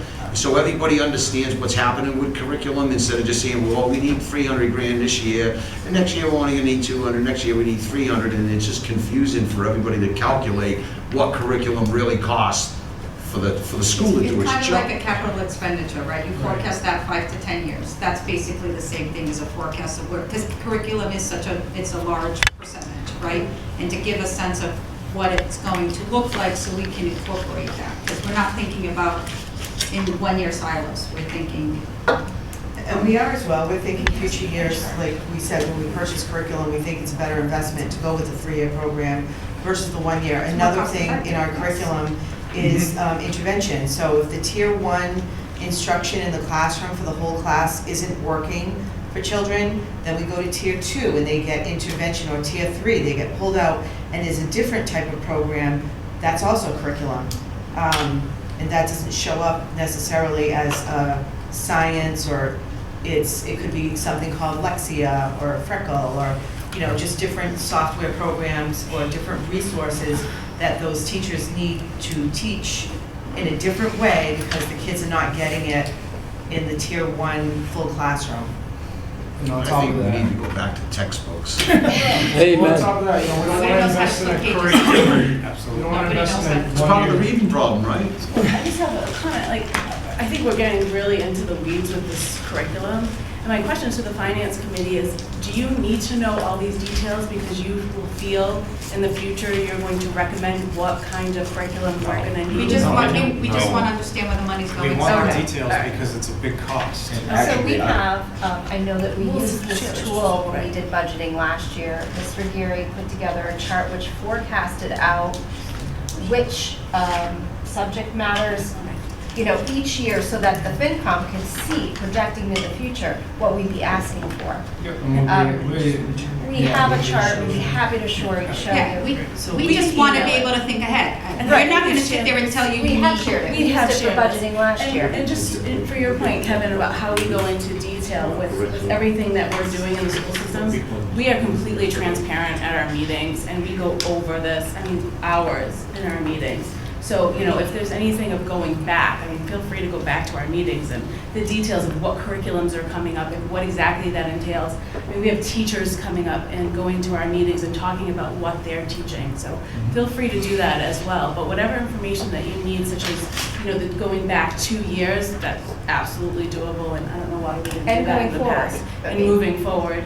And then sharing again this curriculum, which I know we've shared last year, I think, when Sue and Mike joined us. I think we shared it last year because that's where Andy came up with The it. adoption cycle. The adoption Yeah. cycle. So we can email that to all of you again, and it might be updated a little bit possibly, so then you'll have the most recent version of it. What other things do you think The point I was trying to make was, with a new curriculum, I would expect to be able to get many years out of it, and not just 5 years and then have to go purchase another new curriculum at the end of a 5-year period, because then it's like, when's this gonna end? I mean, if I'm gonna go We don't buy. make those decisions, Ask Desi does. So it's like, Desi. it's like if I'm gonna go buy a $50,000 truck. Right. And I'm gonna pay it off in 5 years. Yeah, you want it to I want last it to 7 or 8, last 9, me 10. another 10 years. Yeah, yeah. That's And why we we buy agree, and if we not can lease. do that, we will. Right. But we also are mandated By under the certain state. guidelines and regulations. We're tested to the curriculum. Are there any low They changed the test. tech curriculums out there that aren't so If we- dependent on technology? I hear you with Because that. technology costs are through the But roof. then our kids will not be competitive with our local area of schools. They have to have 21st century skills, and we have to keep up with the curriculum demands. They're tested that way. They're tested on a computer now, whereas in the past they were not. It was paper and pencil tests. Now it's all done on the computer. So we can't just So, throw a computer in front of our this may be a dumb kids question. on the day No, of the it's test. Are teachers using whiteboards anymore? No. Smart boards. Smart boards, computers. I.e. digital. Yeah, So that's every classroom has to have a big giant computer screen in. Mhm. That's a big cost. Yes, I it mean, that's a is. lot to maintain, all that software. That's why I was asking. I mean, And that's why we used a lot of ESSER money for that, to make sure that our classrooms are outfitted. so all right, that's a good, I'm glad you talked about ESSER money, because my other question was gonna be, according to DESI, the town of Acushnet in 2022 was allocated a total of $1.1 million in grant money to utilize. Has all that been used? Or is there Is still? that the 3 or 5 year one? Right? So ESSER, yeah, so I can tell you the actual, let's see. ESSER 1 was $77,000, which came in FY '21. And then ESSER 2 was $305,000 rounding there, and ESSER 3 was $688,000. So of those funds left, there's about $700,000 of ESSER funds left. But again, it would be ill-advised to use them for operational costs. It would be like taking out of free cash. We would never suggest that. No, I'm just saying, No, I'm not saying you suggest. I was just making I this just wanted to comment. know, what was left. Because looking at 23, FY '23, DESI has the town of Acushnet allocated at only a total of $448,000 in grants. Now, I don't know if that's Are you talking about ESSER or the grants? Title grants, funds? all the grants. Entitlement and allocation grants. Yes. So all of those grants are factored into our budget as well. We have an alternative funding column that it offsets our ask to the town by over $1.1 million. Well, it just looked like in 21 and 22, the numbers were a lot bigger, and I believe that was because of COVID. So now it's starting to dwindle back down. Right. So my point is, you're not going to have as much, grant money to utilize probably going forward as we have the previous 2 years. Correct. So that's why we asked some of these questions about how much is the curriculum going to keep costing. But we only use those for one-offs, those grants, because we knew they weren't gonna last. And They we're weren't restricted, putting we're on restricted to use them for certain purposes. Right. We had to survey the community, and X% had to be spent on what the community provided feedback on, so on and so forth.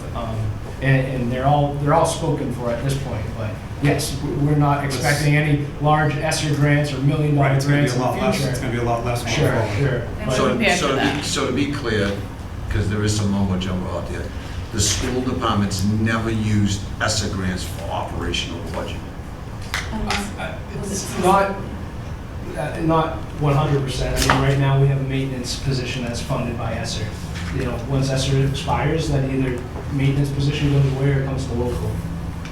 But otherwise, one-off costs, tutoring costs, things like that, summer programming, which again, we're already reviewing right now whether we're gonna implement, we either have to continue to offer it and charge service fees, we either have to ask for it, or we have to do away with it altogether, we have to partner with someone. So there's, activities like that, but we're not funding teacher salaries, we're not funding, Right. And a lot of districts did that, and they're actually laying off people, and we did not. But we kind of made that clear, right, when we were discussing that as a town group, when, the previous administrator was coming in from the school department, and we kind of made that recommendation, right? You don't use COVID money for operational budgetary reasons, one-time expenditures, you don't use ESSER from the school's perspective for operational, because you can't expect us, the taxpayers, to pick that up at the end, because it's not going to be there, right? And that maintenance worker was added there because we were doing such Additional extra cleaning. cleaning. Because of That's COVID. how that, we still required to do that level of cleaning? Is the school, because I know like the cafeteria, after every lunch. We're not it's washing the buses down anymore. No, but we are, So what's this people think that the maintenance person? We do a lot pandemic of is over. sanitizing We still. do a lot of sanitizing still. We still have the flu. Full classroom Kids sanitizing. get sick. Yeah, but I don't, nobody's coming in and disinfecting the lunchrooms after every shift, Oh, yes. alternating. They're disinfecting them. Yes, everything gets cleaned after every shift. I mean, there's no more mask purchasing or hand sanitizer purchasing or things like that. But we're not using the spray thing anymore, right? In classrooms, when there's an illness, we're going in deep cleaning them, as we call it, and Yeah. sanitizing them fully so that we don't spread whatever it may be. But you have plenty of money left, it sounds like, in your ESSER money to cover those costs. It's already budgeted for with ESSER. When we applied for the grant, we had to apply with the budget to speak to those funds. We haven't really strayed from that. So when you budget, do you break out what the high schools cost the schools? Because that's built into your budget, right? Yep. So you got Fairhaven High, you got New Bedford High, Yeah, so Bristol Aggies out of your budget as well. Yep.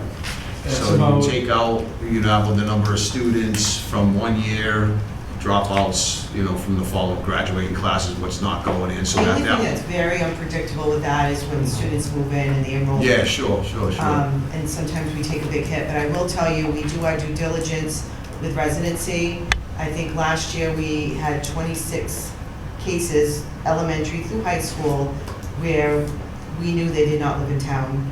But imagine that number of kids in our high schools and the cost it would be to the town and to the taxpayers. Sure. So 26 is a large number, We're but, paying about a little over $10,000 a student to attend high school.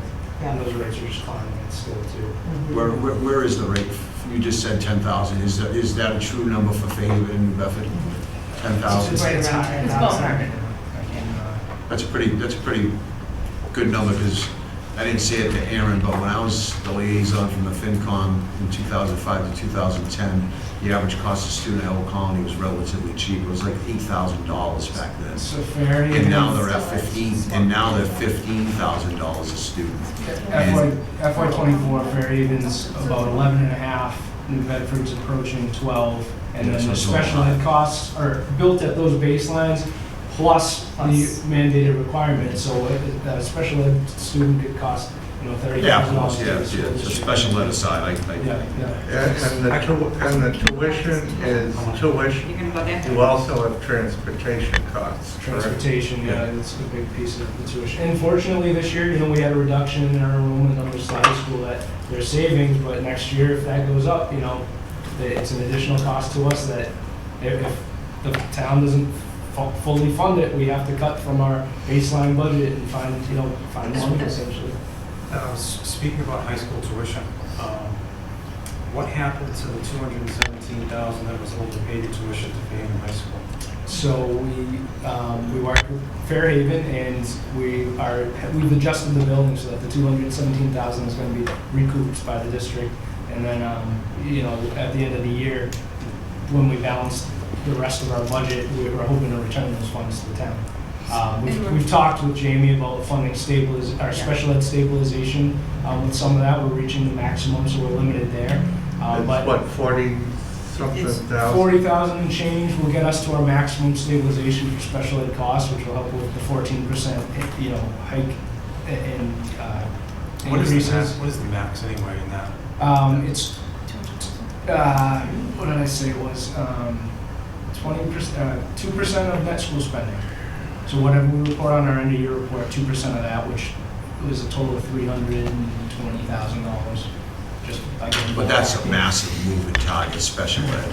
So Those costs can just, it can be $30,000 a student, it can go up to $100,000. We had a student that was cost the district $250,000 Correct. Before I was here. It's good that that buffer is sitting there, because that would be a massive shock to the system. And I will say, our Director of Student Services does a great job of trying to keep kids when we can service them in district. We set up an additional preschool classroom this year.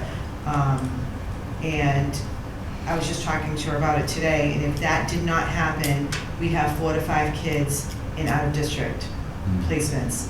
So it's definitely a huge savings that we're doing that. We run out of space.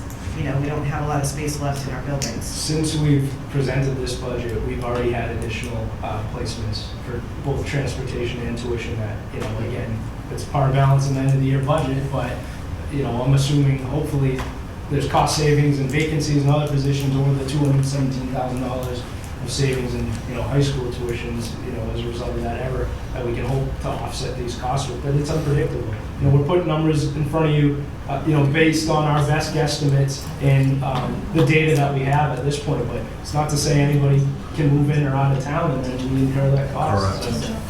When things are clearer, we'll be having an article for the fall town meeting that will take care of the sped stabilization, maxing that out, and then whether the funds go into like the health insurance stabilization account or something like that, because that situation with health insurance is still foggy. We're still waiting for bidders to come in.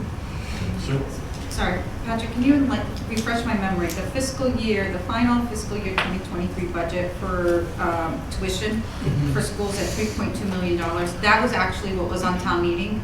So the actual number for 2023 is $3 million? Refresh my memory where we were. Yeah, so I'm just going to go off of the exhibit here, which does not reflect the $217,000. So the drop in tuition really is 5. So high school, if I'm looking at exhibit 3 with everybody, the high school breakout is regular day of $3 million, and about special ed of $1 million. So we're looking at $3.96 million in fiscal 23, less $217,000 due to the error in rate calculation. So in reality, the fiscal 23 high school budget should have been in the ballpark of $3.75 million. Sorry, which numbers are you adding up? I'm looking at tuition mass schools 3.2. Patrick, what other number are you adding in there? Are you on exhibit 3? I'm on exhibit 4. Sorry. Sorry. Yeah, exhibit 4 has to break it out between charter school, transportation, and high school tuition. So we have to combine a few numbers in that presentation. So the real reduction in tuition, right? Presumably that adjustment would be seen just in tuition because that was a Fairhaven hit, right? So it wouldn't impact charter or anything else that you're talking about. Correct.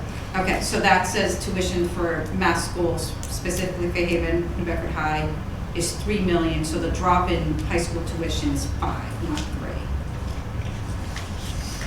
I know we went through this already the last time, and I'm refreshing my memory. Okay, so when we look at, the 1.6 as in level services, where did that $500,000 drop get allocated out, right? Extremely high level. Tell me where the 500 got allocated out. Increase rates across Okay. the board. So Tuition, if I look at- supplies, contracted So, services. so if we go down the list. Oil, utilities, Well, utilities, we have that credit, right, that we haven't utilized? that we're starting to utilize, but electricity two- costs are still increasing, and our Yeah, solar isn't generating more power because. But we've got a credit of 200. Do we get all of that at once, or do we get a? No, so it's not quite 2, it's down to about 120 right now. I just worked with the town. So we're using it at fiscal year 23 budget? Effective January. We Okay. started, using it the most efficient way as possible by combining our supply and our delivery. So if Before we was think just about, delivery. some of the items that we've already identified in fiscal year 23, that we know are higher, that were budgeted higher than actual costs. We've got the tuition for the school at 200. We've got roughly utilities equal to the extent of the credit that we've utilized, right? Is that fair to say? Because the last year's budget didn't account for any credits, and now we've got credits, right? So we've got those 2 items, which we know we over budgeted for last year. So those 2 items. Yes and no, because utilities weren't accurately depicted in our FY23 budget either. Okay. They're budgeted at That was always a fixed $15,000 or something, when it's notoriously cost us $40,000 for utilities annually. Okay, so utilities. Same with oil, which I spoke on So earlier. that's buried in the utility services number? Sorry, place here. Utility.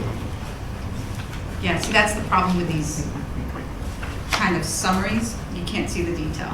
Can I ask how Aaron presents his budget to you? I think you have a copy of it. I don't, I never have a copy. Yes, Sarah, you can have mine, Is because it I get this all the that time. details where he goes into how much? Here you go, pages long. We will make sure that that's what we do. Yeah. Because I mean, he gets into like teacher salaries, Yeah. coaches' salaries, stipends. We get everything, Sarah, everything. Again, that's how we build the budget. I don't think it's necessary to share individual We can't salaries share- we based can't on do that. union public. contracts. It is It's public. public document. If anybody's got a FOIA request, That's correct. I mean, it's posted on web pages, and we don't do that in town. I think It's it's just- not a great practice, but at least for these folks who are investing hours upon hours upon hours. I don't disagree. I mean, Yeah. you can put that Considering I together. have to go back and get at least 4 hours worth of work after this meeting, like, As do I. It'll definitely help us make decisions. yeah. But I think it's, At the end of the But- day, but we're Pat, do you not, see we're where- not hiding anything. but, okay, give me the info, and then it's so much easier, then I don't have to sit here and spend hours trying to come up with questions, because something's not adding up to me. And just, again, I'm not trying to make excuses, but I'm dealing I'm working with a FY23 budget I didn't build, that there is no level of detail for me to go off of. Understood, It's the fully appreciate same that. supply material for math, and I go, well, what's in that line? And when we're buying in math, calculators, But- We're requiring textbooks, we our don't know. budget department heads to give us more detail from But now on. I think that's helpful, right? Because I see a drop of 500, right? And that means you're spending 500 someplace else for level services, whether it's contractual services, for salary. That's how my mind works, right? Because I see a drop in one number, and you're telling me I still have to increase by 1% to get to level services. Well, that tells me we're spending that whole 500, right, plus some, just to get to level services. And that's the part that I need to understand. Yes. You I mean, see for what I'm instance, saying? if you look at our utility service line, the increase is 1,700%. Okay, that's something you 200. have, that's something we don't, right? It's on exhibit It's on there. 4.1. It's on exhibit 4.1. We don't have 4.1. It was communicated, Yeah. Hey, Patrick, Sorry, just sorry. aside, can we get a copy emailed to everybody? Yeah, absolutely. I thought you would have it in your hands tonight. Yeah, no, understand. Yeah, Eric, yeah. But again, You guys can look that's at that, too. $200,000 in utility contracted services. That's Yeah. not, again, not a made-up number, but there's half of the $500,000 in cost savings, with tuition. So if we email it to you, Mike, would you email it? Because I don't know that we have everybody's Yeah, I email. can forward it to everybody Okay. else. Yeah. Okay. Yeah, I think this is the one we should. And maybe that'll, the textbooks drop of 243,000, I'm assuming because we're not buying physical paper, it's going to electronic digital copies. Yeah, and again, Right? it was just classified in the wrong. Yeah, it's bucket. reclassification, right? I get, the drop in computers surprises me. Is it reclassification? Some, but I don't know if you want to talk about it. I mean, we were outsourcing a lot of things with our technology, and we Okay. no longer need to do that. Okay, so that's the drop there. So we got a saving, so that's a true savings then, not a reclassification. Okay, so that's a $200,000 drop. I did want to go back to the substitutes, long-term, short-term. Yeah. I get we were reclassifying and breaking them out, but it's still an increase of 50,000. Substitutes? Long-term and short-term substitutes, yes. Yeah, so it's, again, it's based on actuals.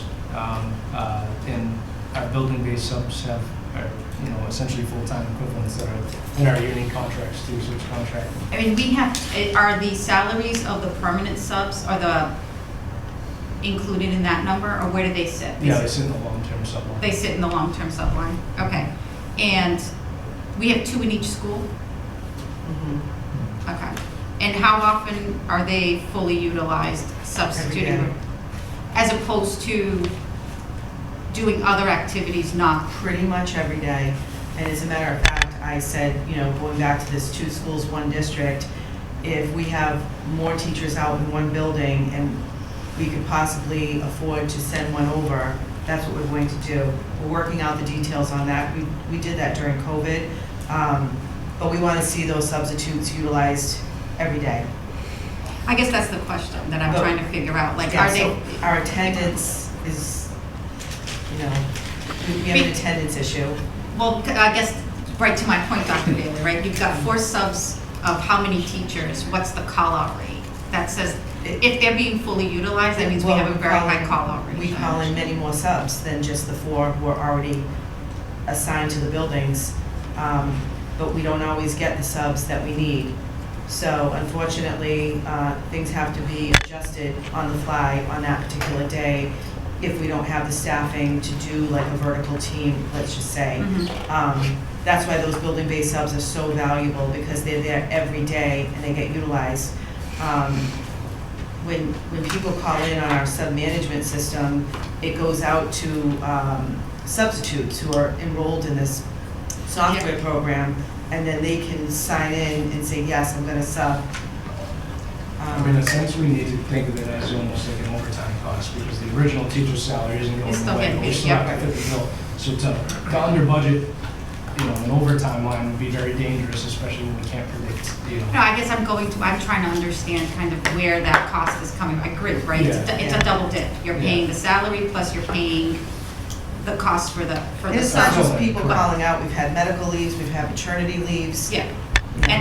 So these subs will replace for maternity leave. They'll sub, the building subs will also be a permanent sub for the 2 months, Could 3 be, months, yeah. 4 months. What happens if you run out of subs? We utilize paras, we try not to because they're assigned for different students at times. Paul will be teaching that Yes. day. I've gone into classrooms. Do you use teachers? Hmm? Do you use teachers with additional salary, like a stipend to take over? If they lose their planning, it's in their contract that they, same with paras, if they cover for a longer period of time than, without a teacher, they get additional money. If the para substitute for the day, they get additional money.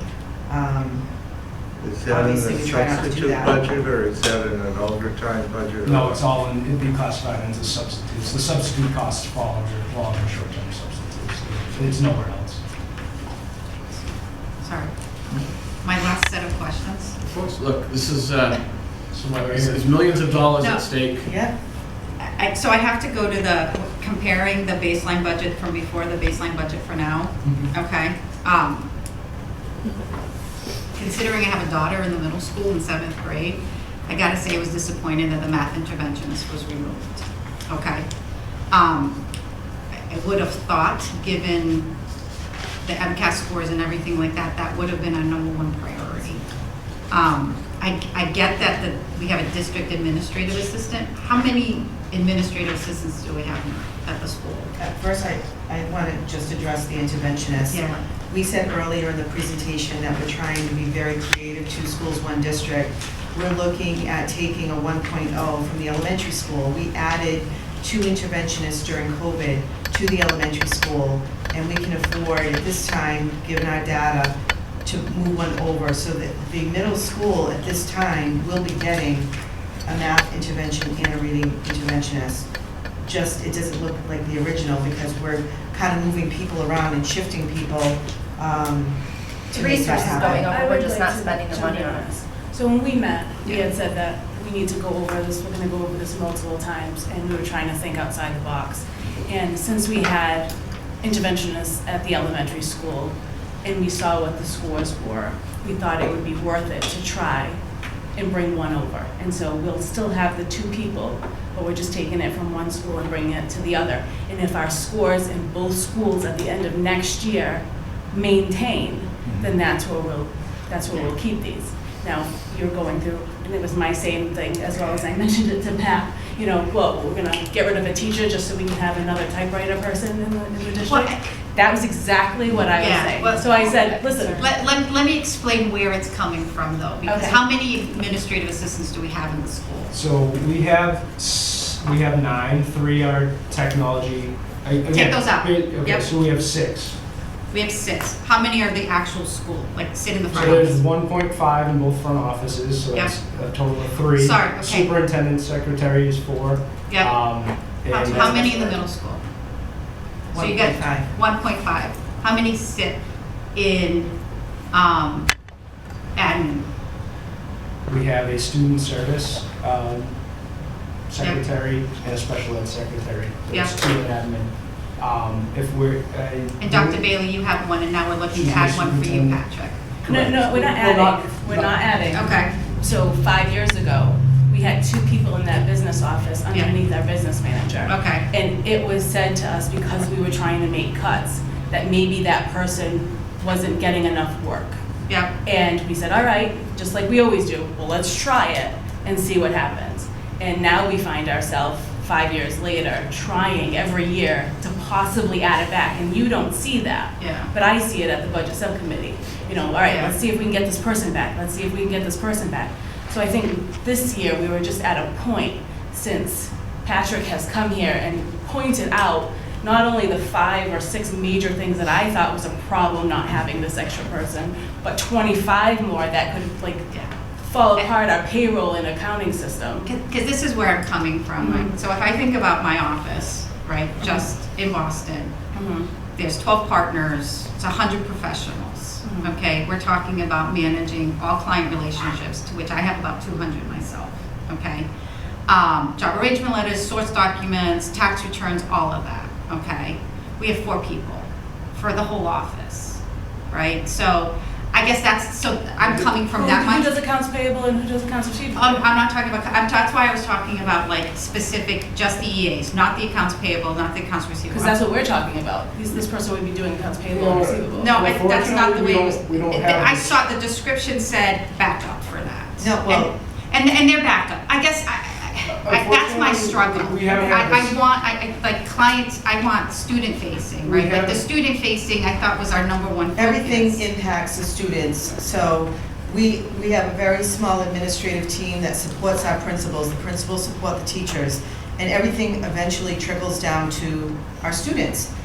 We try to keep the adults happy and give them the support they need. They need the support through the central office and the support staff so that they can, if they don't get paid, we're gonna have big problems, right? We have 1 person right now, I think it's like a sweatshop for her. She literally does all of our payroll, all of our accounts payable. She does not take any of her vacation time. And what?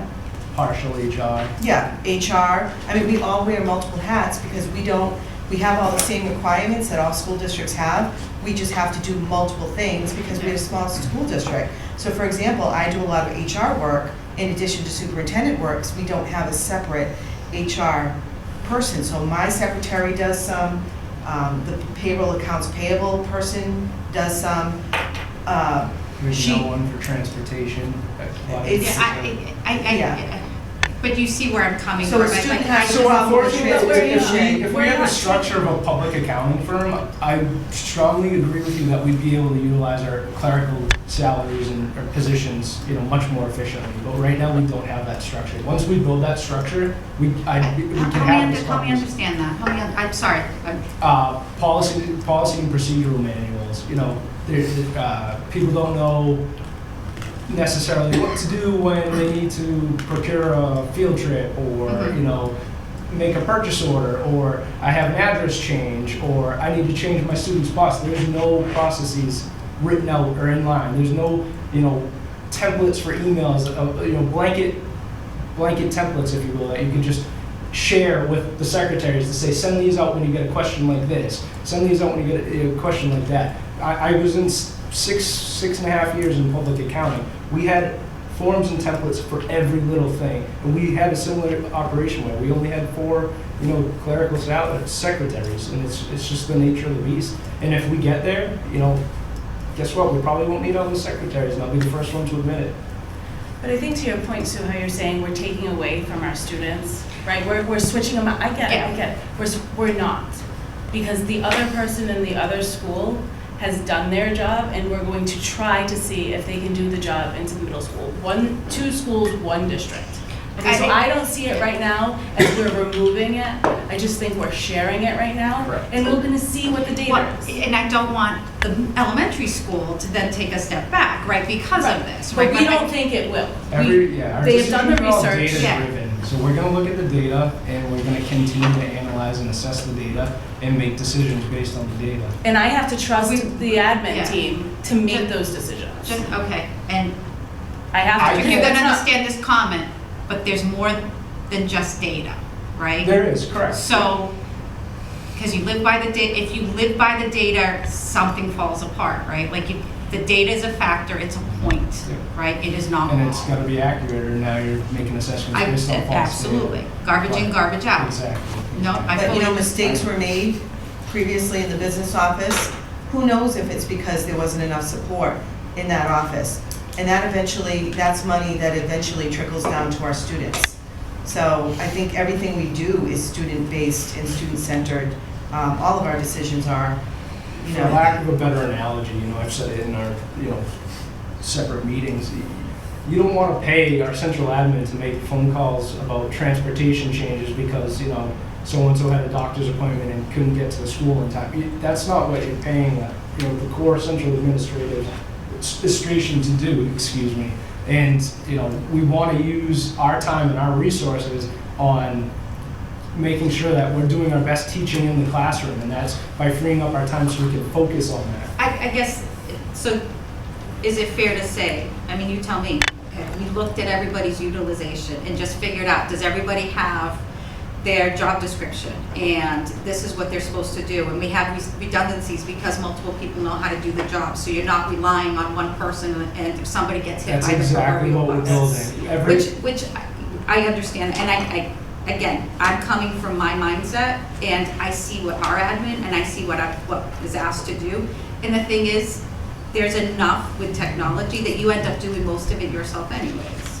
So to your point, yeah, we've all done it, we're sitting there doing things we shouldn't be the ones doing. That's part of it. But at the end of the day, it's faster because technology has allowed us to do it faster, right? So that's all I'm getting at. Like, it's to see an increase, I always want to make sure that it goes down to the kids. And if we're sitting there saying that we only have 1 reading interventionist in this school, okay, who can only handle 20 students, who something tells me there's a ton more than 20 students in 1 grade that need help, never mind 4 grades, like, isn't that what we should be looking at then? And we are, again, we're not cutting those services, But should it be more in that department? Like, at that point, is it more in reading? we think our asks are appropriate for what the needs are at this time. And everyone's been consulted, the team. We also try to focus on our core instruction.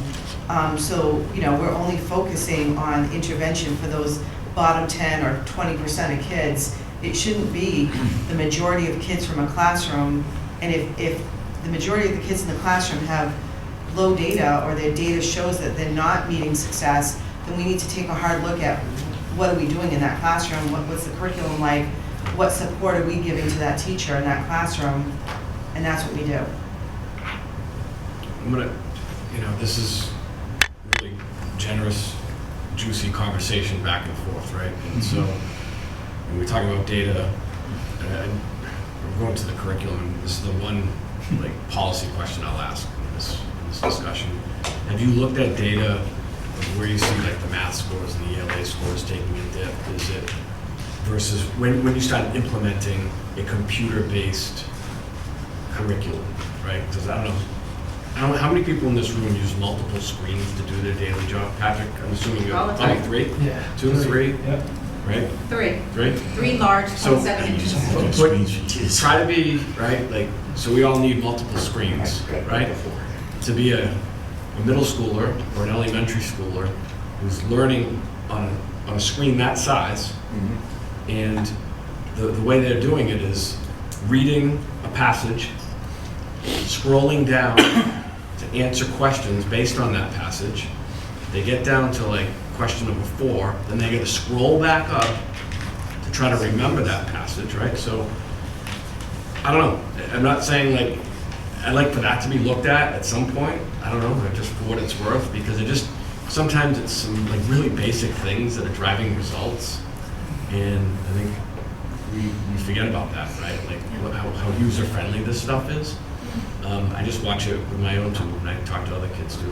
It's frustrating to try to learn on a screen this big all day long, and then we're telling kids to cut down your screen time, right? It's like something doesn't make sense here. So this is a larger. Yeah. This isn't a Christian issue. I bought an extra screen for both my kids, Right. so they have 2 screens. Yeah, so. But not in your classroom, right? Right. That's- They have the touch view in the classroom. Imagine a kid, families who don't have those resources, Yeah. and right, so families don't, so that's the only thing I want to say, data's important. How can and I think children that's function great, without a computer?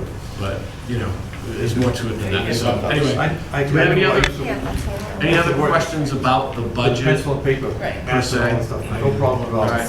I just have All of a one sudden, last the comment calculator. on curriculum. I started using You the guys calculator, and I forgot all about adding and subtracting. I had had to feature, just go on the machine. My brain was wasted after a while. It gets worse when you These get kids into are Excel. on computers all the time.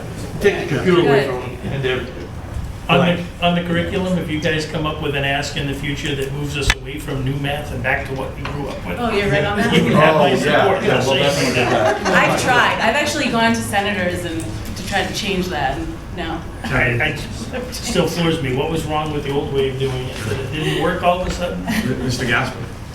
So, the bottom line is, I talk about the same numbers every year in this joint meeting, is the town has X amount of dollars, right? And we all try to do our best to work within that X amount of dollars. Your budget's up 300, we'll call it $90,000, right?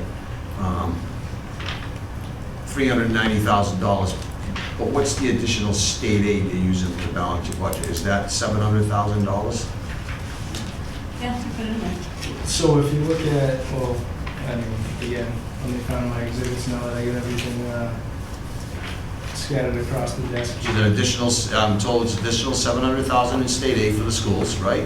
And you're up $390,000. We were up way more than that. But our additional ask to the town is 149, on top of what's minimally required. We started, So- Kevin, just like we always do, we start as, almost, no, all asks, right?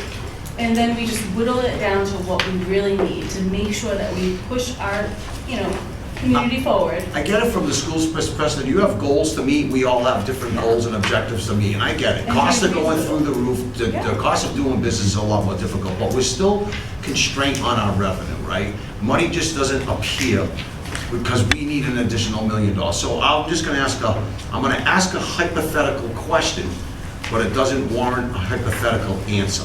I wanted to just take it, okay. So, my question is this, you just said to everybody that you're up $1.1 million, right? That's really what your budget's up. You got 700,000 additional, chapter 70 funding, right?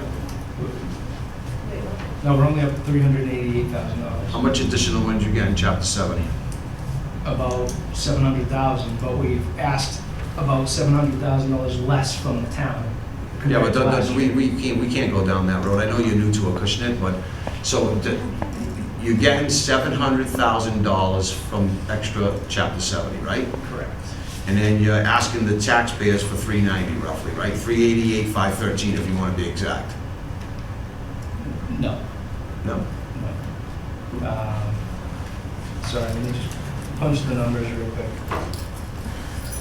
Required district contribution is 8.7 million this year versus an 8.3 last year, so this 400,000. And then on top of that, we're only asking for another 146,000, so we're asking for about 540,000. Okay, whatever that means. I'm just going based on money. Chapter 70 was increased for the local schools by 700 grand, right? Yes. Okay, so you're using that for budgetary purposes, right? Correct. Okay, and then you're coming to the taxpayers and we need 390, is that correct? Correct. Okay. Well, again, that's mandated by the state, that's not up to us, but yes. It's required. That's the So that's- increase so- in required minimum local contribution. We did not So- pick that number. My understanding the math, right, Kevin, you're saying you're getting an extra 7, Yeah. and yet you're getting an extra 7 from the state for chapter 78, but we're still asking for the town to pony up another 390. 390. So that's $1 million. Yeah. 1.1. I Right? was rounding down. Huh? I was rounding down. I'm rounding up. So I, So, That was his hypothetical. eh? you understand my question. The 700 grand goes away tomorrow. So my hypothetical Right. question would be this, let me ask the hypothetical question, because theoretically, you're spending $1.1 million in your budget because of chapter 78, because if you didn't have the chapter 78, there's no way the townspeople would give you $1 million.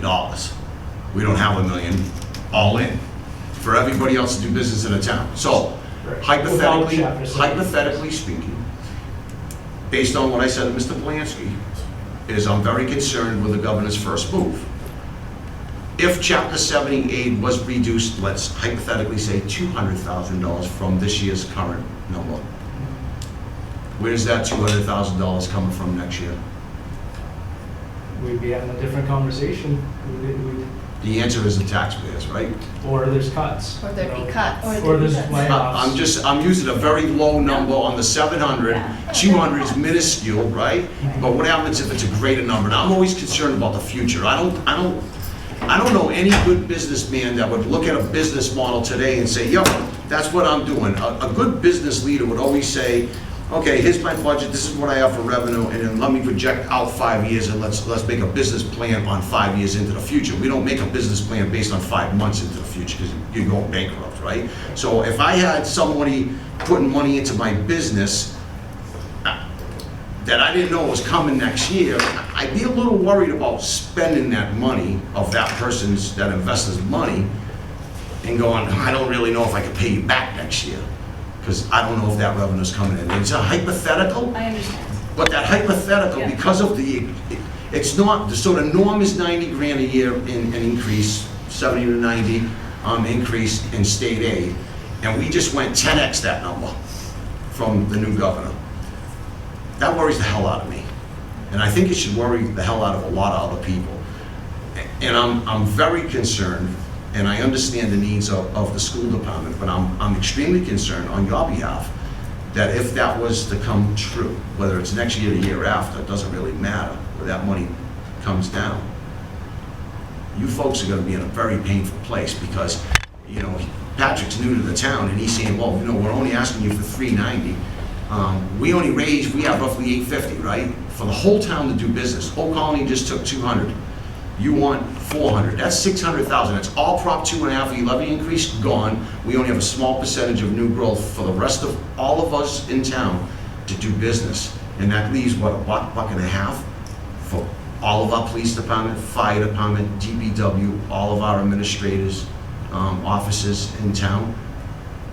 Plus our fixed cost.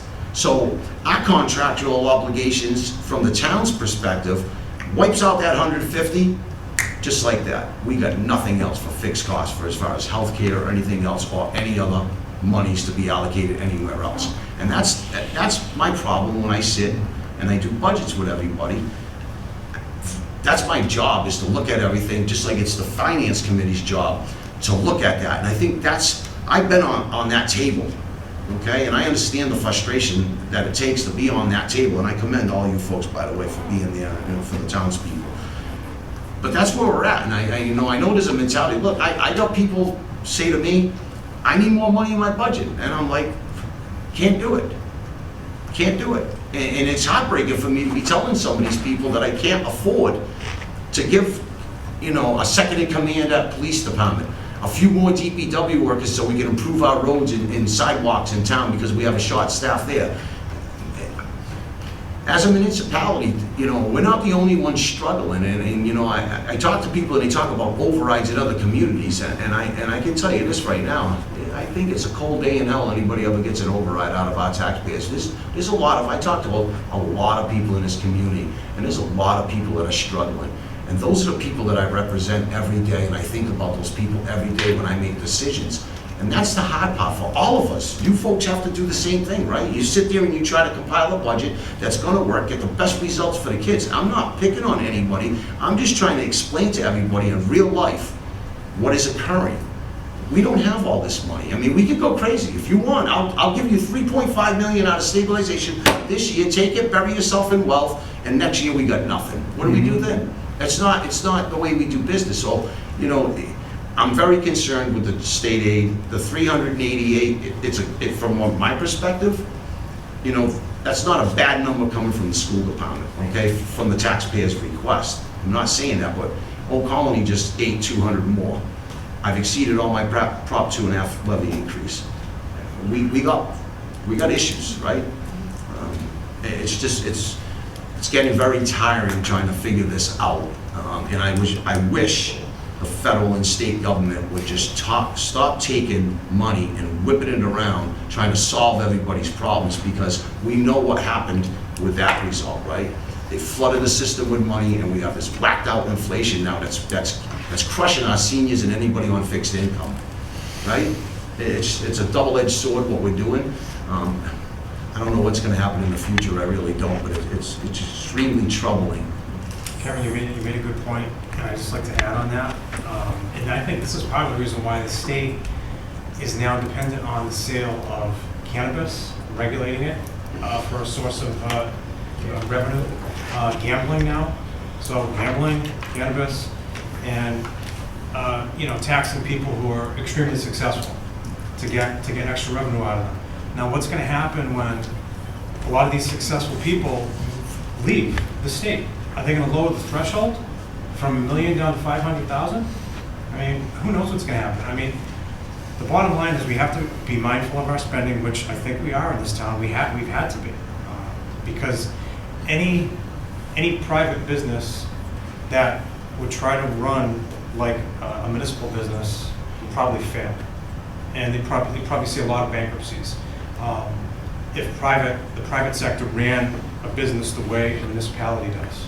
I know it for a fact from what I do, and it's just this is a tough spot. But I mean, the bottom line is, like you said, we have to have the residents in mind when it comes to this, because we do have a lot of people on fixed incomes in this town who have been hurt hard by inflation, and that's going to continue to be a reality for the next, probably 2 years. Feels like a sugar rush, Are we feeling with the budget that we presented today that that there's an actual consideration of raising the taxes for an extra, how much, 388,000, or how much is it for the town? No, we're not talking about Okay. that. Well, I used a hypothetical, right? Okay. Because of that 700 grand. I mean, Old Colony got 400, right? You guys are getting 700. I mean, that's just like, 700? So, additional chapter 7. Oh, additional money that's not coming from the town. Because that's my concern as a taxpayer, like how much money is coming from our town? But what for this happens budget? if that And then it's up to the Yeah. school committee to make those cuts necessary. I mean, it's up to us to figure it out, right? I think a couple of things, Sarah, that I wanted to point out. I know Old Colony is not within your budget, but they are still related, right? In the sense that as kids go to Old Colony, they don't go to Fairhaven or New Bedford High or Rochester. So that immediately drops what goes into your budget, right? But, and I know they're two separate, but in my mind, I think of them together because it's still schools, right? And at the end of the day, just because your tuition cost goes down doesn't mean it's a basket to spend money, because ultimately the reason it goes down, not 100%, but part of the reason why the budget goes down for Acushnet School is because they're going to Old Colony, so they're now off your balance sheet, right? They're off your budget. They go someplace else. But for the town, it still costs us money, right? So all I ask is that we keep that in mind. Just because tuition goes down doesn't mean it's free money to be able to spend. And that's not the exercise that Right, we do. that's not what we do though. But when we sit there and say our budget only went up 1.6%, I think about it differently. I'm just sharing how I think about it. Our operating budget. Your operating budget goes up 1.6%, but still there's other costs that went down, right? And that was my that's always my kind of dilemma in how we think about things, because I'm thinking about them a little bit differently than you are.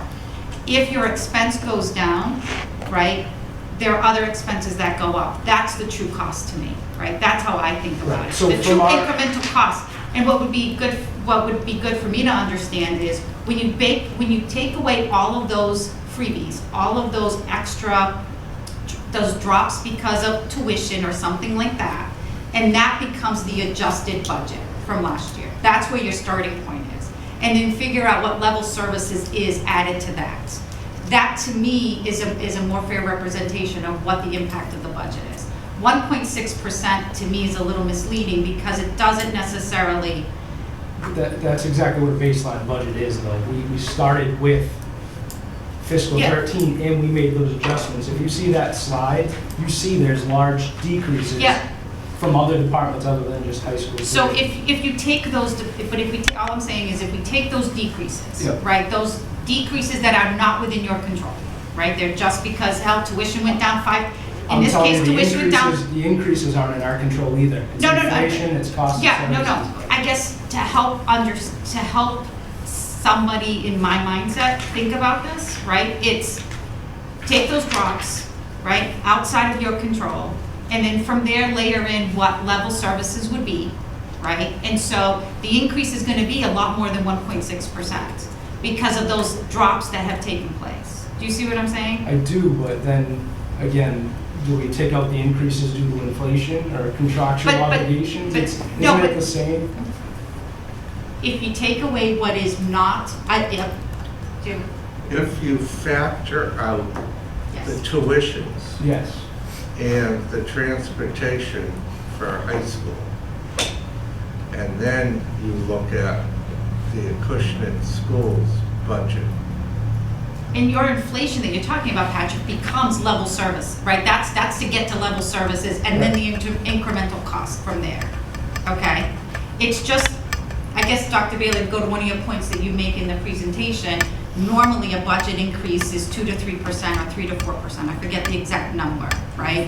And coming in at only a 1.6, that's the comparison that I think is apples to oranges as opposed to apples, right? Because the 1.6 embeds in there a decrease in expenses that are not that's outside of your control, right? That's the part that to me is not a good comparison. So, just quickly, rough, don't quote me on it, 5%. No, I'm going to quote you on it, Patrick. I'm going to hold you to that number. Baseline budget, taking the decrease in high school out of the equation, 5% increase. Okay.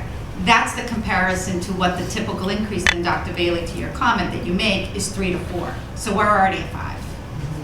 And again, I know the 700,000 hypothetical, and this isn't to address that, but the cost to the town, the taxpayers this year, on the budget that we presented, not the costs that are on the town side, is a decrease of $300,000 when compared to last year.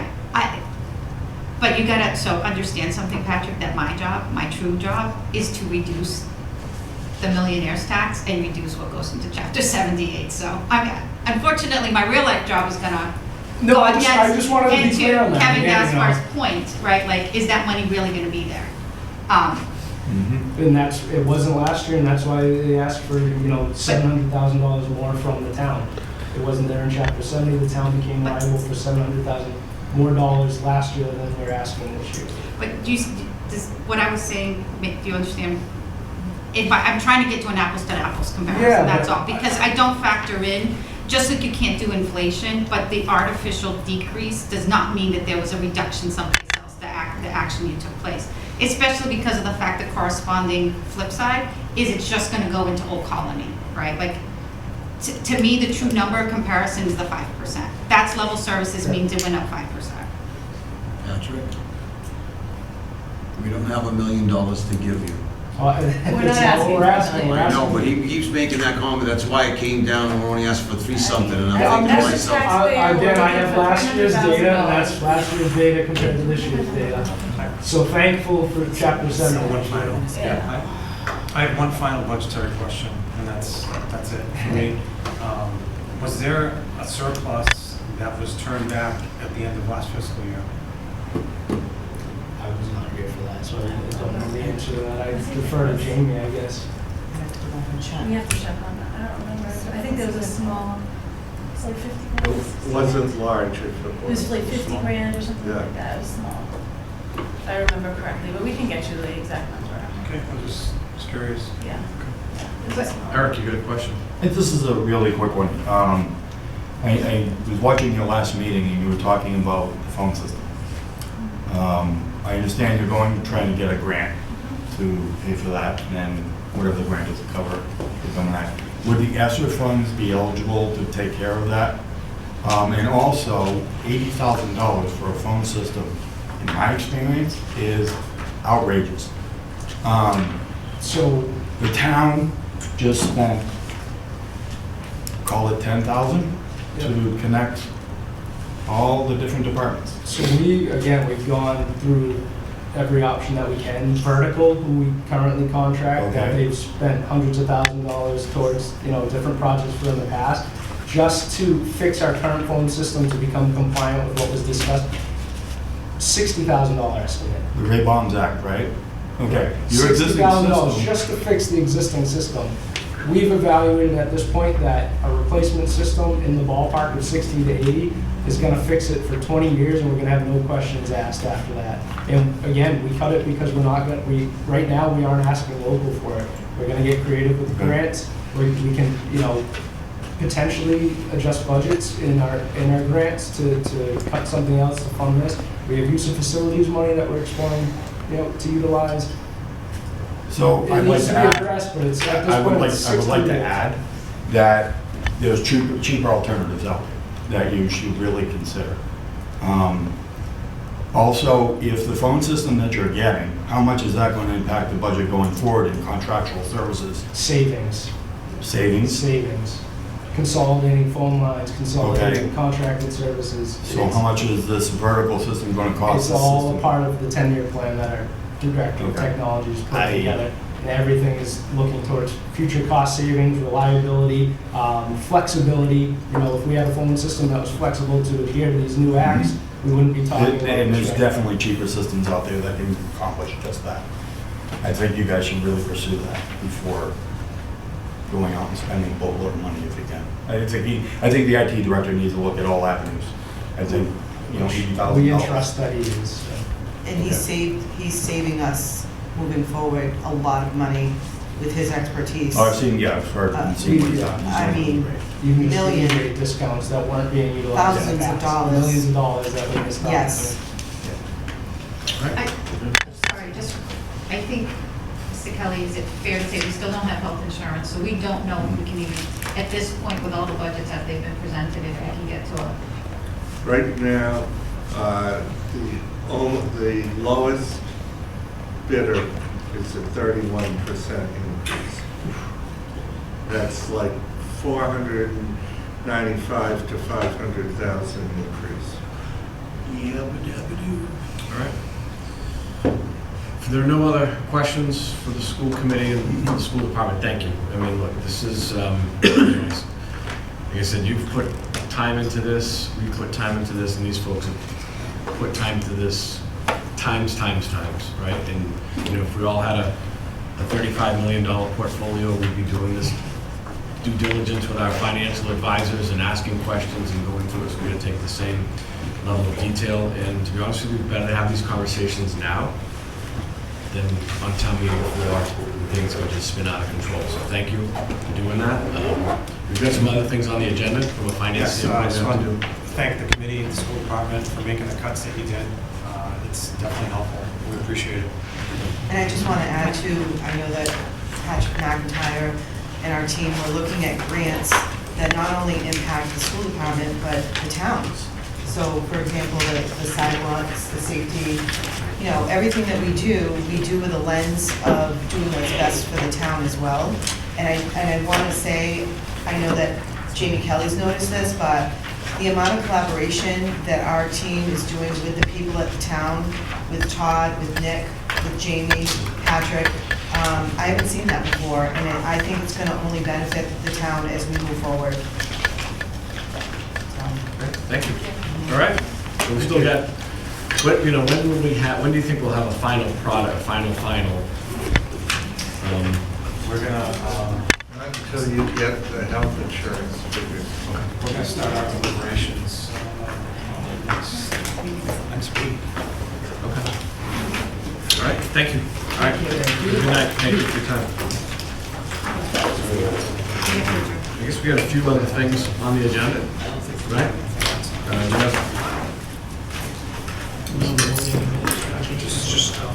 So the planning department, or is it, we're just doing the school committee? Yeah, the planning department, it should be tabled. All right. We'll table the rest of the stuff on the agenda, so. The articles, final date's the 24th, but I'd appreciate them a lot sooner. All right. Thank you, Vice Senator. So look, thanks. I mean, here's the deal. Take this time to acknowledge the work that you guys are doing. You are the backbone of this community. It's a tough job. It's a lot of time away from your day jobs and your night jobs and your overnight jobs. And you're the unsung heroes of the town. I mean, it really is incredible the amount of work that you guys do. So I want to personally acknowledge that. Thank you. I don't know if you get thank yous enough, but thank you. Probably not, right? And it's great work that you're doing. And what I love is the sort of diversity of the panel. You know, you got people who've been around town government a long time. Mr. St. Jean, you know, Mr. Boucher, Eric, Pete, Bob, Sue. I mean, it's just a great mix of people. So thank you very much for that. Gentlemen, I don't know if you have anything else to say.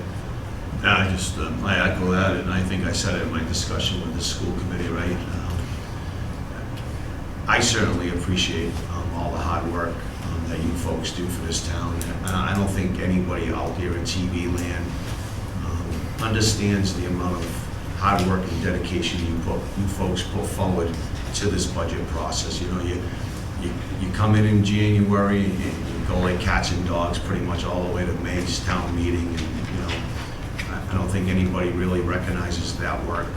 I want you to understand that as a member of this Board of Selectmen and a former member of the Finance Committee, I surely do recognize all your hard work and dedication to the community, and I thank you very much for that work. Thank you, appreciate that. It's, you know, it's a long process, and, you know, everybody here puts in a lot of time and effort, and I know everybody, you know, does their homework, their extra, you know, and that's the thing that residents don't get to see behind the scenes. You know, I'm at home at night, and you know, maybe the TV's on, but I got my book out, I'm going through a budget, I'm looking at stuff, and I'm sure a lot of the folks here are doing the same thing. Or we're making calls, or we're attending extra meetings, like, you know, soon. Watching meetings on YouTube. Yeah. Yes, exactly, yeah. That's actually a great resource, because I like to watch what goes on in your Board of Selectmen meetings. It's very informative, and it's good for us to pay attention to that. And I'd like to commend you, gentlemen. You guys put in a lot of work, I know you do. I know each one of you goes above and beyond to put in extra time, to hear the residents. You all have your own way of doing it, but I know it gets done behind the scenes. And, you know, residents need to know that. That there's a lot of work that goes in to balancing a budget. And then, give Mr. Kelly a little bit of credit too.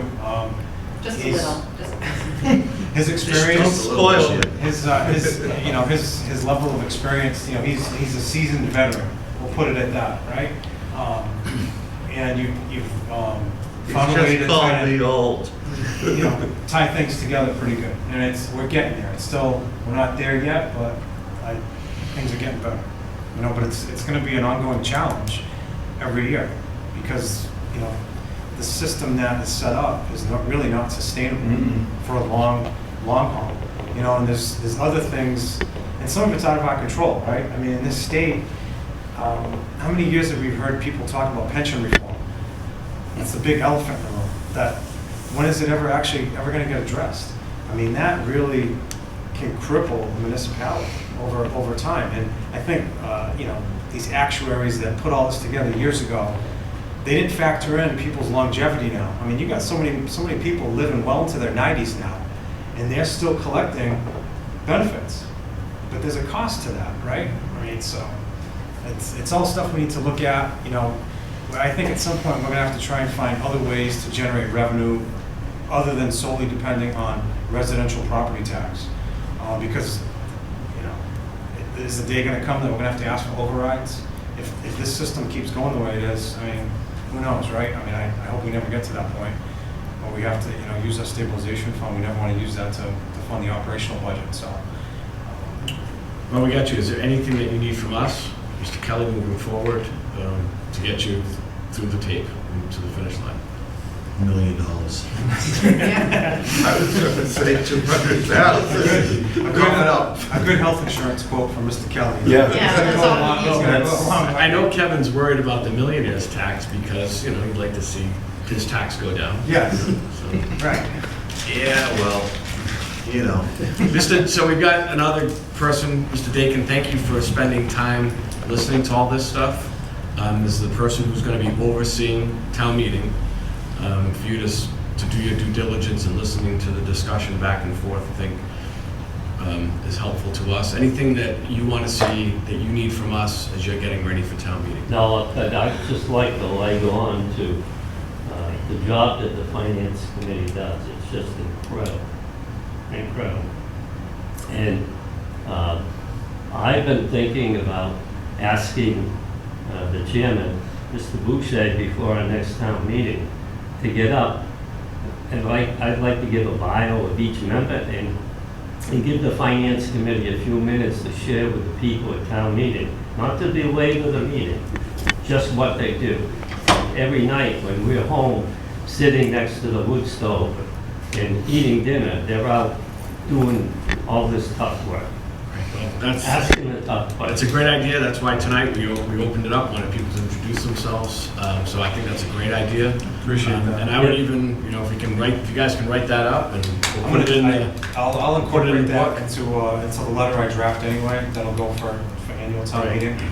And then, you know, if he wants me to speak to that, I will speak to that and maybe add a little bit to it. Yeah, I But mean, not take up a lot of time because, you Very know, nice it touch. could be a long night. Great, thank you, Mr. Dakin. Always can count on you for the subtleties and the attention to detail, so thank you. We look forward to seeing you at town meeting. Thank you. Very helpful for me to take part and just observe what's going on here. Great, thank you. Gives me a better feel for when I get up. Good. Kathy, those words of compliments go to you as well as the secretary of the finance committee. She's been doing this for a long time. Yeah, I'm always bothering Kathy. I'm always bothering her all the time. Hey, you know, what's going on with this? Make sure you post this. And all that. She's never given up on us. Kathy's excellent. She does a great job. It goes without saying. All right, well, thank you. Gentlemen, if there's nothing else on our end. Motion to adjourn. Motion to adjourn. Second. All in favor? Aye. We just have to.